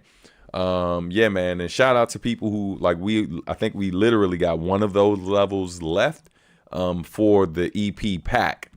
And then if you go to add-ons, right? Because there is an add-on section. When you go to add-ons, any of this stuff here, like right here, right? Optional add-ons you can add. So you can add a Substantial sticker, enamel pin. You can buy some of our other albums that we have available, including vinyl and stuff. One fun fact, a lot of people don't know that this level exists, but you can also support my upcoming documentary. So you can put $50 toward my documentary if you want to contribute. Just so you know, I am going to do a Kickstarter campaign for that documentary later this year. So when we're done and we've already shipped out everything for this particular campaign, probably like 2-3 months tops, 2 to 3 months after, I'm going to launch a campaign for the documentary film, which isn't just going to be to get physical copies of the film or to watch it digitally. It's also going to be to receive vinyl copies, CD copies, and potentially cassette copies of the new album too. All right, so just giving y'all heads up on that. So, but in the meantime, if you just want to throw $50 to it, just so you can get your name in the credits and get a shout out in the film, you can do that through this campaign as an add-on. All right, and you can add any of these things, including EP credits. So when this EP level is gone, right, at 1,000, you can still get EP credit using the add-on. But I think it's only like maybe 10 of those add-ons available. All right. So yeah, man, I know I just hit y'all with a lot of information about the joint, but if you got any questions about it, feel free to ask, and I will try to answer all the questions that you might have about the campaign. I'm sorry for all the craziness that this joint's doing right now. All right. Let's keep it pushing. Let's go here. And let me see what else we got to cover. All right. So, hold on. Let's go back real quick. So I will put this on the screen for anybody now. So, like, if you want to support the campaign and you want to do so right now, there's a link in the description of the video. And then you can also scan this QR code that's at the top of this video right now. You can scan that, and that way you can support, go to the link to support the campaign. It's greatly appreciated, man. Before I move on, let's go ahead and get a couple words from Marcus D. All right. What's going on, everybody? Man, the support on the Kickstarter project is honestly overwhelming. I really can't put into words how grateful we are for every one of you. Whether you put in $1 or 1,000, every single little bit helps. And I'm really excited that me and Substantial are going to be able to put out this project the way we envisioned it from the beginning.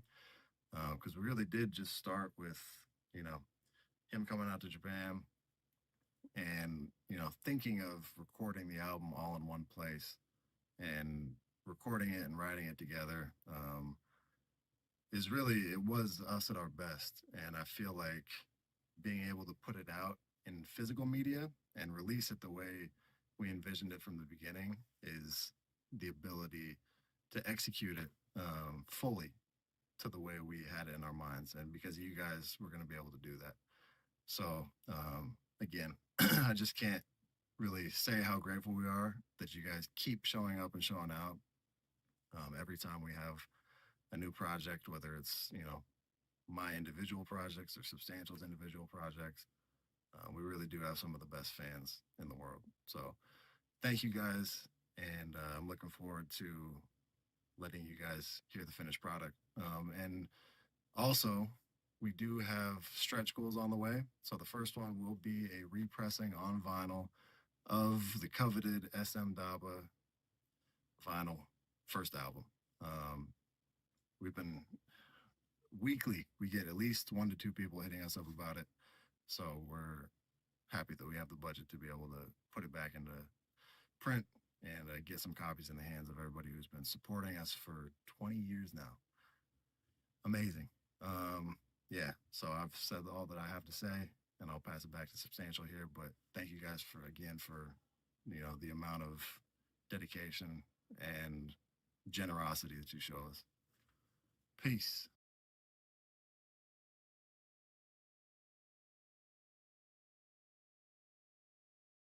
Yeah, man. Shout out to Marcus D. Clap it up for my brother. Yeah. Yo, so that was big news there. And I just wanted to read this in case anyone didn't see the announcement. So we did an update today, just thanking everybody. So just basically saying thank you and letting you know that we're fully funded now, as Marcus mentioned. So what we wanted to also give you a heads up on, and I will put this up on the screen right now, so you can see it. Hold on, let's get that back up there. So yeah, man. So the good news is not only are we fully funded, but once we hit 20,000, which we are less than, we're like $2,500 some dollars away from hitting $20,000. And the good news is that once we reach that level, one of the things that we're actually going to do is make our first album, Substantial and Marcus D, our Bop Alloy, available again on vinyl. And so what you'll be able to do is literally go to the add-ons, and this is for even the people who've already supported the campaign. You can go back into the add-ons and then add that album as an additional add-on to your order, because we literally will have enough additional money to finally get that manufactured again. Because as Marcus said, we get hit up multiple times a week usually, with someone asking when we're going to repress that, and that's a good problem to have, So yeah, man, definitely check it out when you can. Man, let's hit this $20,000 goal. And let me know what y'all think too, man. Like, let's say by some miracle we don't just hit the 20, we potentially hit 30. Like, what do y'all think we should do if we hit 30,000, right?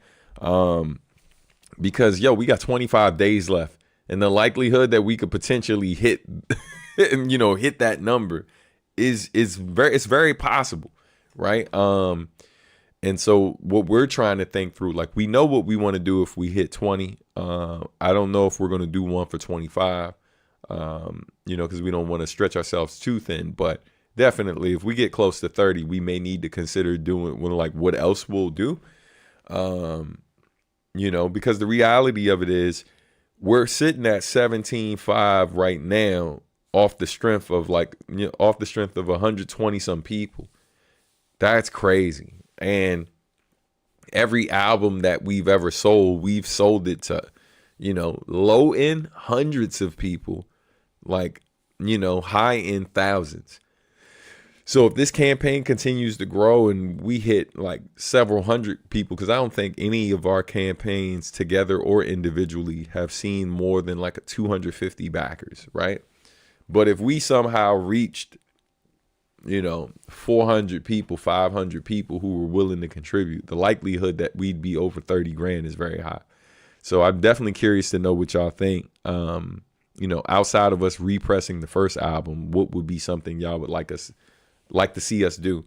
We've been talking for years about manufacturing winter breaks. We were trying to do that sooner than later, but we haven't done it yet. So maybe we finally do winter breaks on vinyl to drop later in the year.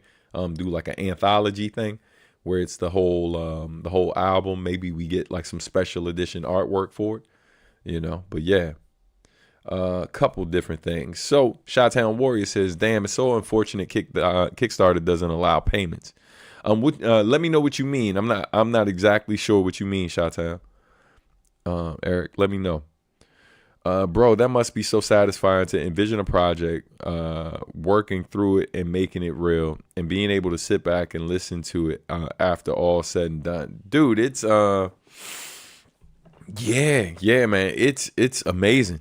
I count my blessings all the time, because as an indie artist too, man, we're not even like top tier of the indie artists in terms of like how big our fan base is, this, that, and the third. I think we're top tier in terms of the music we make, but in terms of our popularity, we're definitely not as big as a lot of artists in the underground space.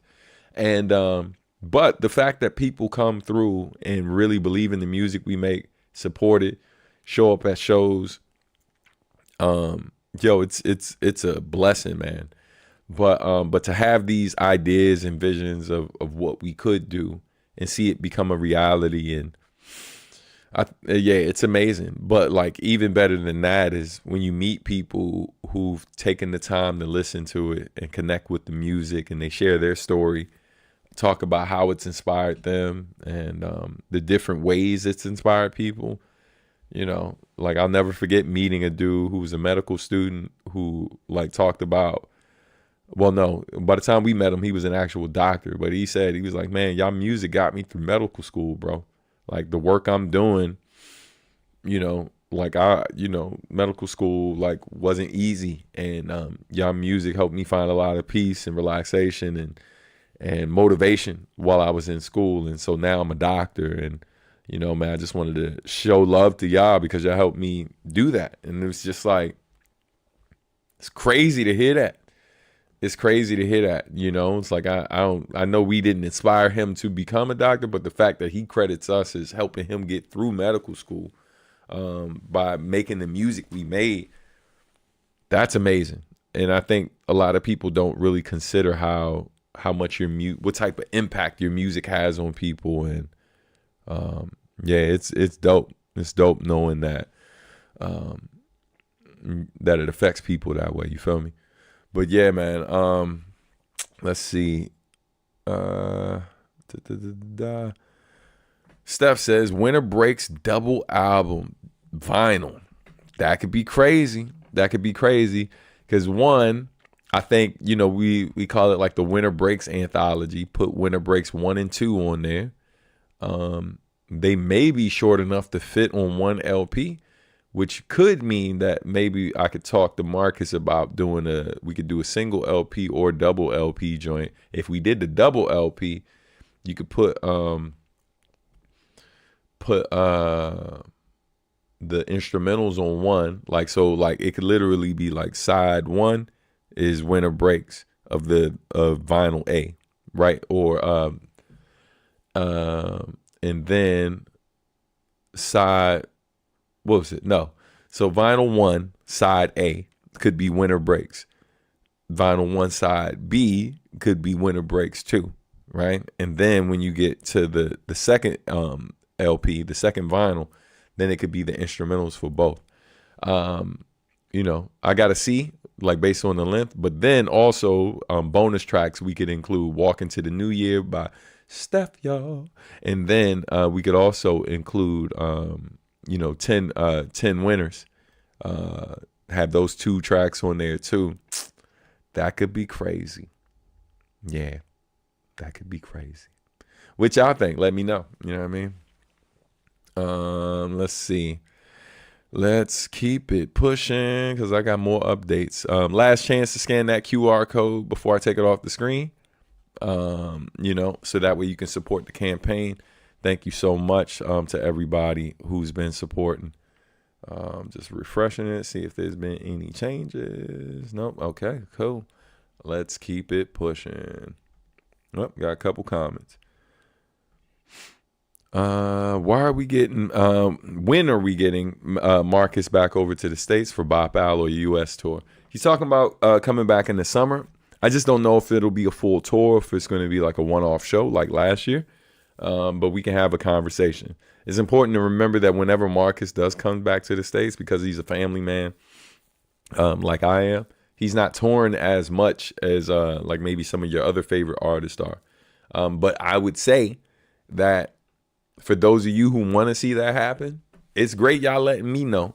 But I think you got to let the man himself know that that's something you would like him to do, right? Like, so if you want to see Marcus, come back stateside, do a tour with yours truly, I would love for that to happen. Because unfortunately, the only times I really get to see and hang out with him is usually when we're doing shows or making music. And so I'm always grateful for those opportunities. But I would say definitely let him know that y'all want to see him do that. I actually got to reach out to this promoter in LA that we've been working with. Great dude, man. I got to hit him up to let him know that Marcus is planning to come, is planning to potentially be back out here, but it's not confirmed. You know what I mean? Yes, we're going to talk about the EU tour. I'm about to get to that in a second. Shottown Warrior says, I mean, like when I saw the options to pledge an amount and pay, it looked like I couldn't do payments over time. Oh, which would be easier for me. No, I got you. Yeah, unfortunately, yeah, it doesn't allow folks to do that. I think the easiest thing in those situations would be to put aside money. I will say that some of the items will be available after the campaign ends. And so like the easiest thing, like, you know, you got 25 days and I don't know realistically how much you could put aside in that time. But obviously, man, you know your situation better than anyone else. And it's like, I know, bro, I know you want to support more than most do. And so, you know, just let us know what it is you're thinking and how much time you need, and we'll see what we can figure out. You know what I mean? You know my email, so, and I know what type of supporter you are. So just let me know what you had in mind, and we'll figure out a game plan. You know what I mean? All right. Let's see. Write this down. Write this down. All right. Let's see. Yo, EU tour. All right, so let me talk about that, and then I will talk about the Think Different tribute jam. So let's remove this and then put this on screen. So yeah, let me take that that QR code down too. So real quick, me and Marcus D are going on tour in Europe. We're gonna be out there from March 21st through March 29th. As of right now, we have 3 shows confirmed. Unfortunately, one of the shows that was to be announced later, we just got confirmation that they'll no longer be able to host us. But the shows that are confirmed right now, March 21st, we'll be in Lisbon, Portugal, performing at the Village Underground, really dope venue. You can catch us there. Tickets are available now. If you go to the events link in the description of this video, you can get those details. March 22nd, you can catch us in Madrid, Spain. We are performing at Sala Villanos. So go ahead and cop your tickets for that. You can also cop tickets at the link I just mentioned before. So yeah, that's going to be great. And then we recently added Paris, France. We'll be performing at La Bellevoie. So you can catch us there on March 29th. That's a Sunday. All right. We are in talks with other places about coming. It's been slow though, man. Like, you know, we've talked to a lot of different folks, reached out to people in Switzerland, reached out to people in Germany. They weren't interested.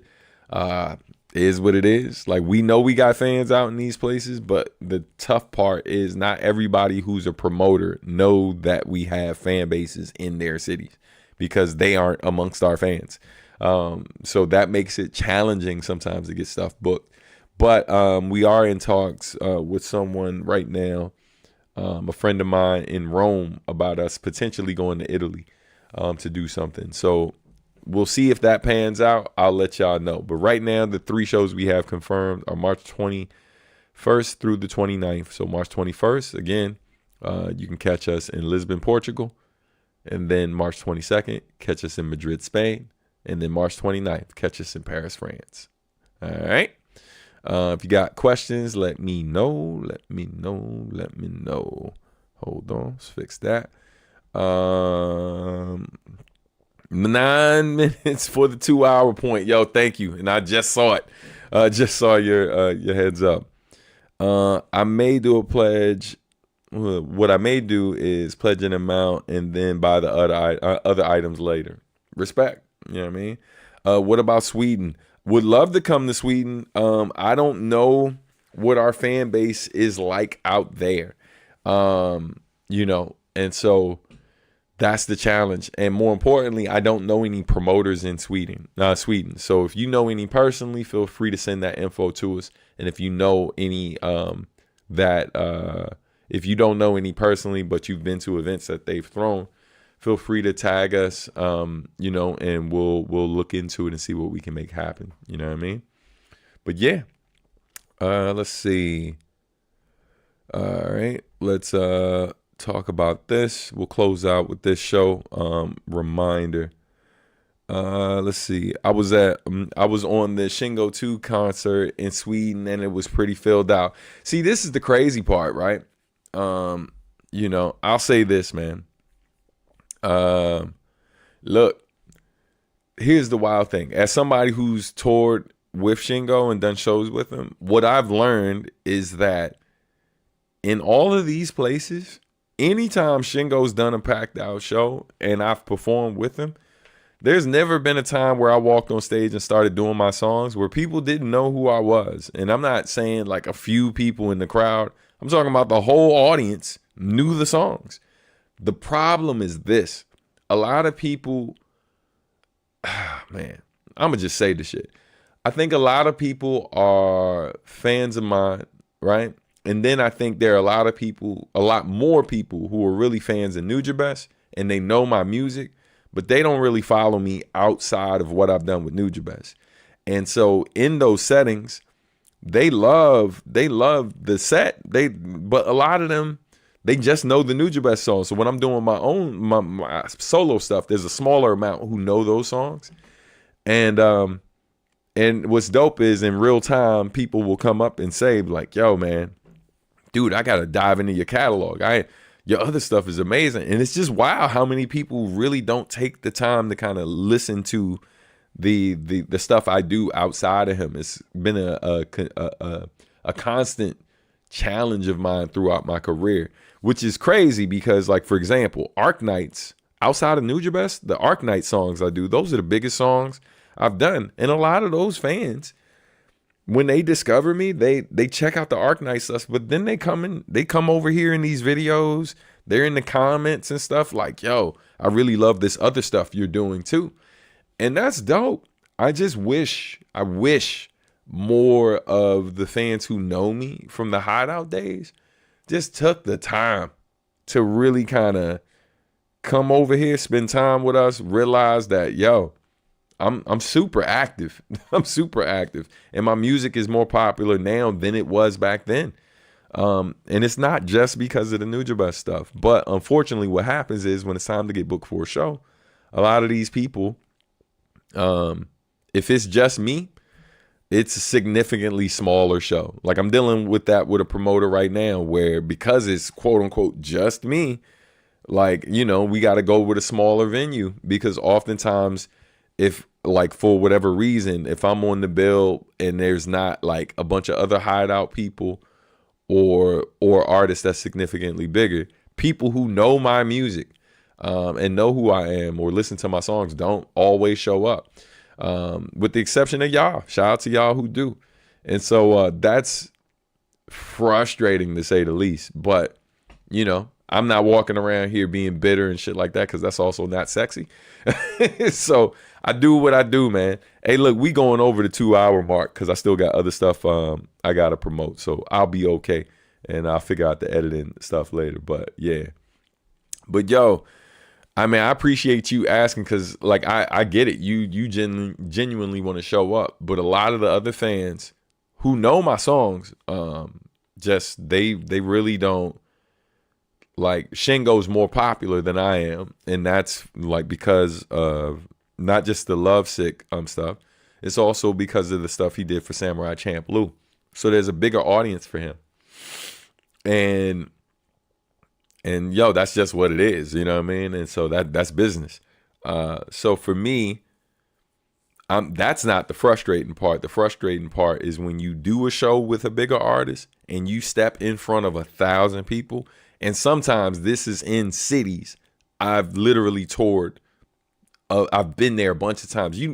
The amount of fans that hit me up and talk to me like I've never come to their city and who then realize I've probably performed in their city 5-6 times in the last 10 years, bare minimum. Like if you're in a place like New York, still asking when when are you coming to New York? I'm like, bruh, I used to live in New York. I perform in New York every year. But like one year I went on tour with Mega Ran, and others, right? Like our MPC collective crew. And we performed in the same venue. And when it was me, Mega Ran, Shouto, and other people, it's like 6 of us on tour together. When we went by ourselves, we had to go into a room that had a capacity of like 100 people, maybe. At a really big venue, we had to do the small room. When I came back with Shingo, we were in the main room, 1,000 people. And what's crazy is there were more people at the Shingo show that knew my music than there was at the show that I did with Mega Ran. And we all actively promoted. I told the public, I posted it, I promoted it on here, this, that, and the third. And shout out to those of you here who actually came. But it was wild to me, like, that like when I did the Shingo joint and I went out there just kind of thinking that, it's like, hey man, like I know I'm opening for him, so I'm not expecting everybody there to know I'm smart enough to know that a decent amount of these people know who I am already. But it was just crazy to think that like 3 months before that show, I was already in that venue in the same city. And nobody came out when I was headlining. You know what I'm saying? Not nobody. I hate when people do that. People came out, but like the vast majority of those people, like 10 times, like shit, more than that. Like more than 10 times the amount of people came for that other show because it was both of us together. But it also says that, what it says to me is that if I basically was super sensitive about this, I could be on some asshole shit and not do shows at all and be like, well, yo, if y'all only gonna show up when I do a show with him, then I guess I don't really need to be doing shows unless I wait around for him to call me up and say, hey man, let's do something together. You know what I mean? And again, man, like Shingo, my man, so it ain't him that's the problem. The problem is trying to convince people to show up to see me when it's just me. You know what I mean? And because it's challenging sometimes booking tours with other artists because you got to make your schedule line up. And there's a lot of variables that go into it. And there's also budget, right? Like that's a more expensive show, even though if I'm with them, it can be at a bigger venue. But the challenge is trying to get artists' schedules to line up. Then also the challenge is like, I know that if him and I did a tour around the whole US, like they'd pop off and we'd have the numbers and all of that. But I also know that like, yo, I'm not the only artist he knows. So like when I've tried to do that in the past with him, he'll usually put me on for a few shows, but doesn't necessarily bring me to all the other places with him because, he knows other artists that like can help him with his numbers in those places. So that makes sense. Like from a business standpoint, like, yo, it is what it is. You got to respect it. That USB Discog you have is one of my favorite purchases ever. Yo, thank you, family. I appreciate you, man. Way more than worth it and such a cool idea, in my opinion. Thank you, brother. Crazy because normally those folks already have broken through the barrier to entry with you as far as your music, which should make them dive into your catalog. Fam. Bro, I know. I know. But you'd be surprised, man. I've had fans who know me from that stuff who don't even know that I'm black. One dude hit me up, man, and there wasn't one guy this happened with. This was multiple times. One guy hit me up and was just like, yo, man, I'm surprised you were black, man. I didn't even know. And then it just instantly let me know. I was like, okay, this is a guy who's never listened to me or looked me up outside of my features. You know what I mean? Like, and because there's not a bunch of videos of me and Nujabes Best rocking back in the day or performing. But that's a real thing. Like, the moment they said that, I was like, okay. It's like, what am I supposed to do with that information, fam? So yeah, I've had a lot of conversations recently about what to do with my next album. And man, I would just say like, yo, everyone should be happy, including me, that I'm not in this solely for popularity, right? Because a lot of what I've experienced in terms of, I've gotten a ridiculous amount of love. So I don't want you ever to think I don't appreciate it. But as somebody who works with a ton of artists, I can tell you right now that a lot of people in the predicaments that I've been in, where it's like, yo, you show up with these other folks, people come out in droves. You show up by yourself, and it's like 5% of that, 10% of that, if you're lucky. And for a lot of people, that's enough to make an artist not want to do this. You know what I mean? I just love it so much. Like, I'm not sitting around lying to myself saying that I'm gonna stop. Like, yo, like for example, ticket sales for the current event I'm pushing, which I'm about to put on the screen now, they have not been great this year. It's, last year we started out selling a higher amount than we did last year. At the moment, though, like we've come to like a screeching halt where tickets have been low these last few days. So because of that, I got you, Steph. But because of that, like, yo, there's thoughts that creep into your head, like, yo, maybe I need to cancel the show. Maybe I need to not try to even bother doing this annual show, right? Like, maybe this, maybe that, like all the things. Maybe I need to switch venues. Maybe I need to bring it somewhere else.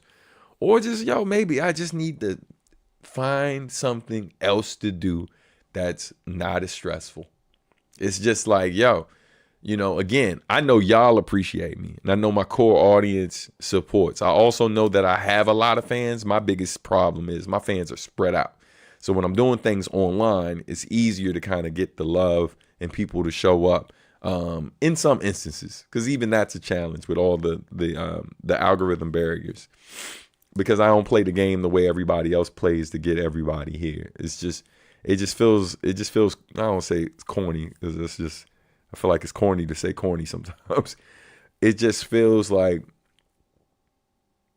the effort that's required and sometimes the way people want you to play the game, which really doesn't align with who I am as a person. I'm just not willing to do those things. And so I think that's why you don't find me on here venting as much as I could be about these things, because I know that part of the challenge is I am who I am, and I haven't, I'm really not trying to be these other folks, you know what I mean, and do the things they're willing. I'm not trying to jump through the hoops they jump through. So if this is what I get, this is what I get. You know what I mean? It is what it is. That's like MJ impersonator that didn't know MJ was black. How? That's crazy. Yeah, it's crazy how people don't look up featured artists. Yo, it's wild, Steph says, how can you be that much of a fan and not know? Man, because people aren't really they're a fan. They are a fan of a song or a few songs. They're not a fan. I think sometimes people don't really know what it means to be a fan. You can be a fan of a song and not be a fan of an artist. That's a thing. There's a lot of people who they know the one song from the artist, but they don't listen to anything past that. So I think that's with the Nujabes stuff, for a lot of us who've worked with him, that's what it becomes. And even with the video game stuff I do, like, there's a decent amount of people who they're just fans of the song.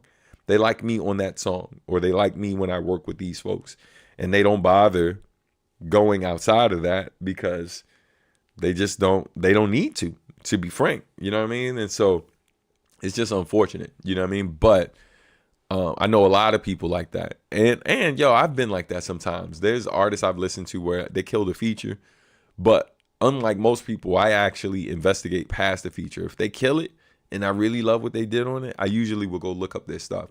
And there's been a few times where I've discovered artists on a feature and then heard their solo stuff and didn't like it as much. So I'm sure there's maybe a few of those people too. However, I will say that most people have hit me up who have oftentimes said, yo, I'm such a big fan of your stuff. They've DM'd me, right? Literally on social media, and said that. And then I was like, oh man, thank you so much. And they were like, and they sometimes will ask the question, like, yo, you still put out music? And it's wild because I'm like, yo, you found me on social media. You haven't gone through this page? Like, before you hit me up, you didn't think, hey man, let me comb through these 1,000+ posts you've done and see what you're up to. You know what I mean? And so I'm just happy they're there. So, I don't give them any shit. I just But yeah, that's a question that goes through my mind immediately. Like, how do you not know that how do you not know I'm active? Like, you came here. I literally posted something an hour before you wrote me. How do you not know? You know what I mean? So, yeah, yo, it's hard. It's hard out this motherfucker. Like, it's crazy. Sorry for the off-topic message, but is there somewhere online I can listen to your talk with Ryan Celsius from December? Not to my knowledge. I'll hit them up and see if they posted it anywhere online, but I don't think so. You know what I mean? But thank you for that question. The fact that you even knew about that, I appreciate you. You know what I mean? You're a real one. All right. I'm gonna get ready to go because I'm hungry and I gotta eat and also get back to work before I got rehearsal with the band tonight. Which leads me to this last thing I'm gonna promote before I go. Just a friendly reminder that the Think Different Tribute Jam is coming up in 2 weeks. You got 2 weeks left to grab your tickets. You can use that QR code at the top, or there's also a link in the bio. Here's the flyer right here for those who haven't seen it.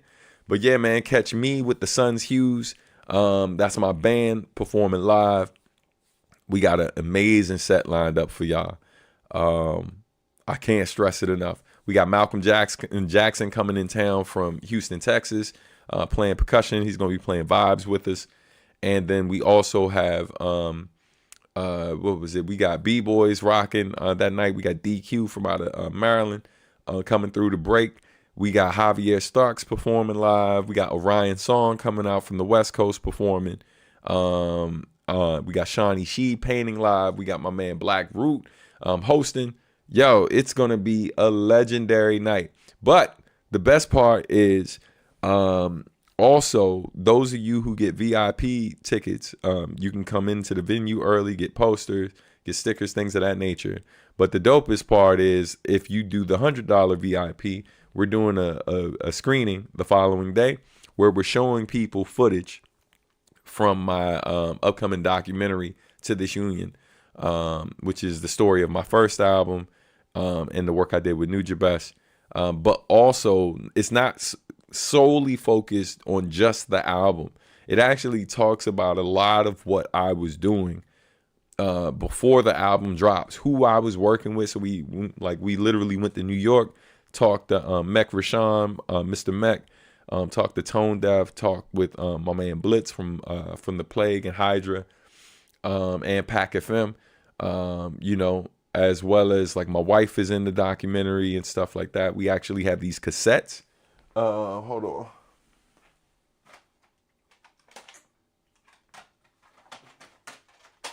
Yeah. So one of the dopest things about the documentary is there's the scenes that we filmed where it has these cassettes in it. These are literally, there's 2 cassettes that I sent my wife while I was in Japan, right? So I would send her these cassettes. There were recordings that I would do. And sometimes I played like songs that I was working on with Nujabes. A lot of it was just me talking to her, telling her what I was doing at the time out there. It was also like times where I was like down, like really down, just, bored or lonely, you know what I mean? And talking to her. But then there's also moments where I'm in the studio with Nujabes or like Mona Risic and I'm recording them, and so they're sending messages to her. So it was wild, like making the as we've been working on the documentary, because when I played these cassettes with her, it was the first time listening to these joints since I sent them. And so when Nujabes' voice and Mona Risic's voice came on here, it was the first time I heard their voices since maybe a few years before they each passed. So yo, it's gonna be dope. It's gonna be really dope. So yeah, man. So for those of you who do the VIP joint, which includes the second day, you not only come through so you can see clips from the upcoming documentary, you also get a brunch that's covered with your payment, and then also I'm gonna play the Bop Alloy album in its entirety and stuff while we're waiting for the talk and to show the stuff. So yo, it's gonna be special, man. It's gonna be really, really dope, and I hope some of y'all can make it. Shout out to those of you who've already got your ticket. Shout out to those of you planning to cop a ticket. But that's all I got for you. You know what I mean? I'm getting ready to get up out of here. Let's get to these questions and comments, and then I'm gonna roll out. I was listening to Luda today. Roll out. Let's see. Joshua says, folks be lazy. Would take 3-sec Google search, Substantial's latest album, and mind blown. Yo, super facts. You know what I mean? Looking forward to seeing y'all in 2 weeks. If you slide, yeah, man, it's gonna be dope. Sorry for the lack of comments toward the end. Been listening to the podcast style at work again. Nah, bro, you ain't gotta apologize, man. Get that money. Get that money. You know what I mean? I'm low key excited about that cuisine. Yeah, man. Yeah, you know, it should be good eating, man. Common sense isn't common anymore at all. At all. Peace out, Stan, and the rest of the Friday community. Take care of yourselves and enjoy the weekend. Man, that's a great way to end it right there. All right, family. I'll see you soon. Talk to you sooner. Everybody, thank you so much for watching. Shout out to everyone who made a donation today. It's greatly appreciated, man. You know, and yo, have an amazing weekend. And for the millionth time, yo, thank y'all so much for supporting our Kickstarter campaign. So excited for y'all to hear this new album. And yeah, man, on that note, I'm going to get up out of here. It's time for my youngest daughter's favorite part of the show, that good old ending song. And yeah, man, peace. Who made it to the end? Who made it to the end? You made it to the end. Who made it to the end? Who made it to the end? You made it to the end. Yo, yo, yo, yo, yo, yo, yo, yo, yo, yo, yo, yo, yo, yo, yo, yo, yo, yo. Who made it to the end? You made it to the end. Who made it to the end? You made it to the end. Who made it to the end? You made it to the end. Yo, yo, yo, yo, yo, yo, yo, yo, yo. Subscribe, like, do whatever you like. Stay subscribed, like, do whatever you like. That's right.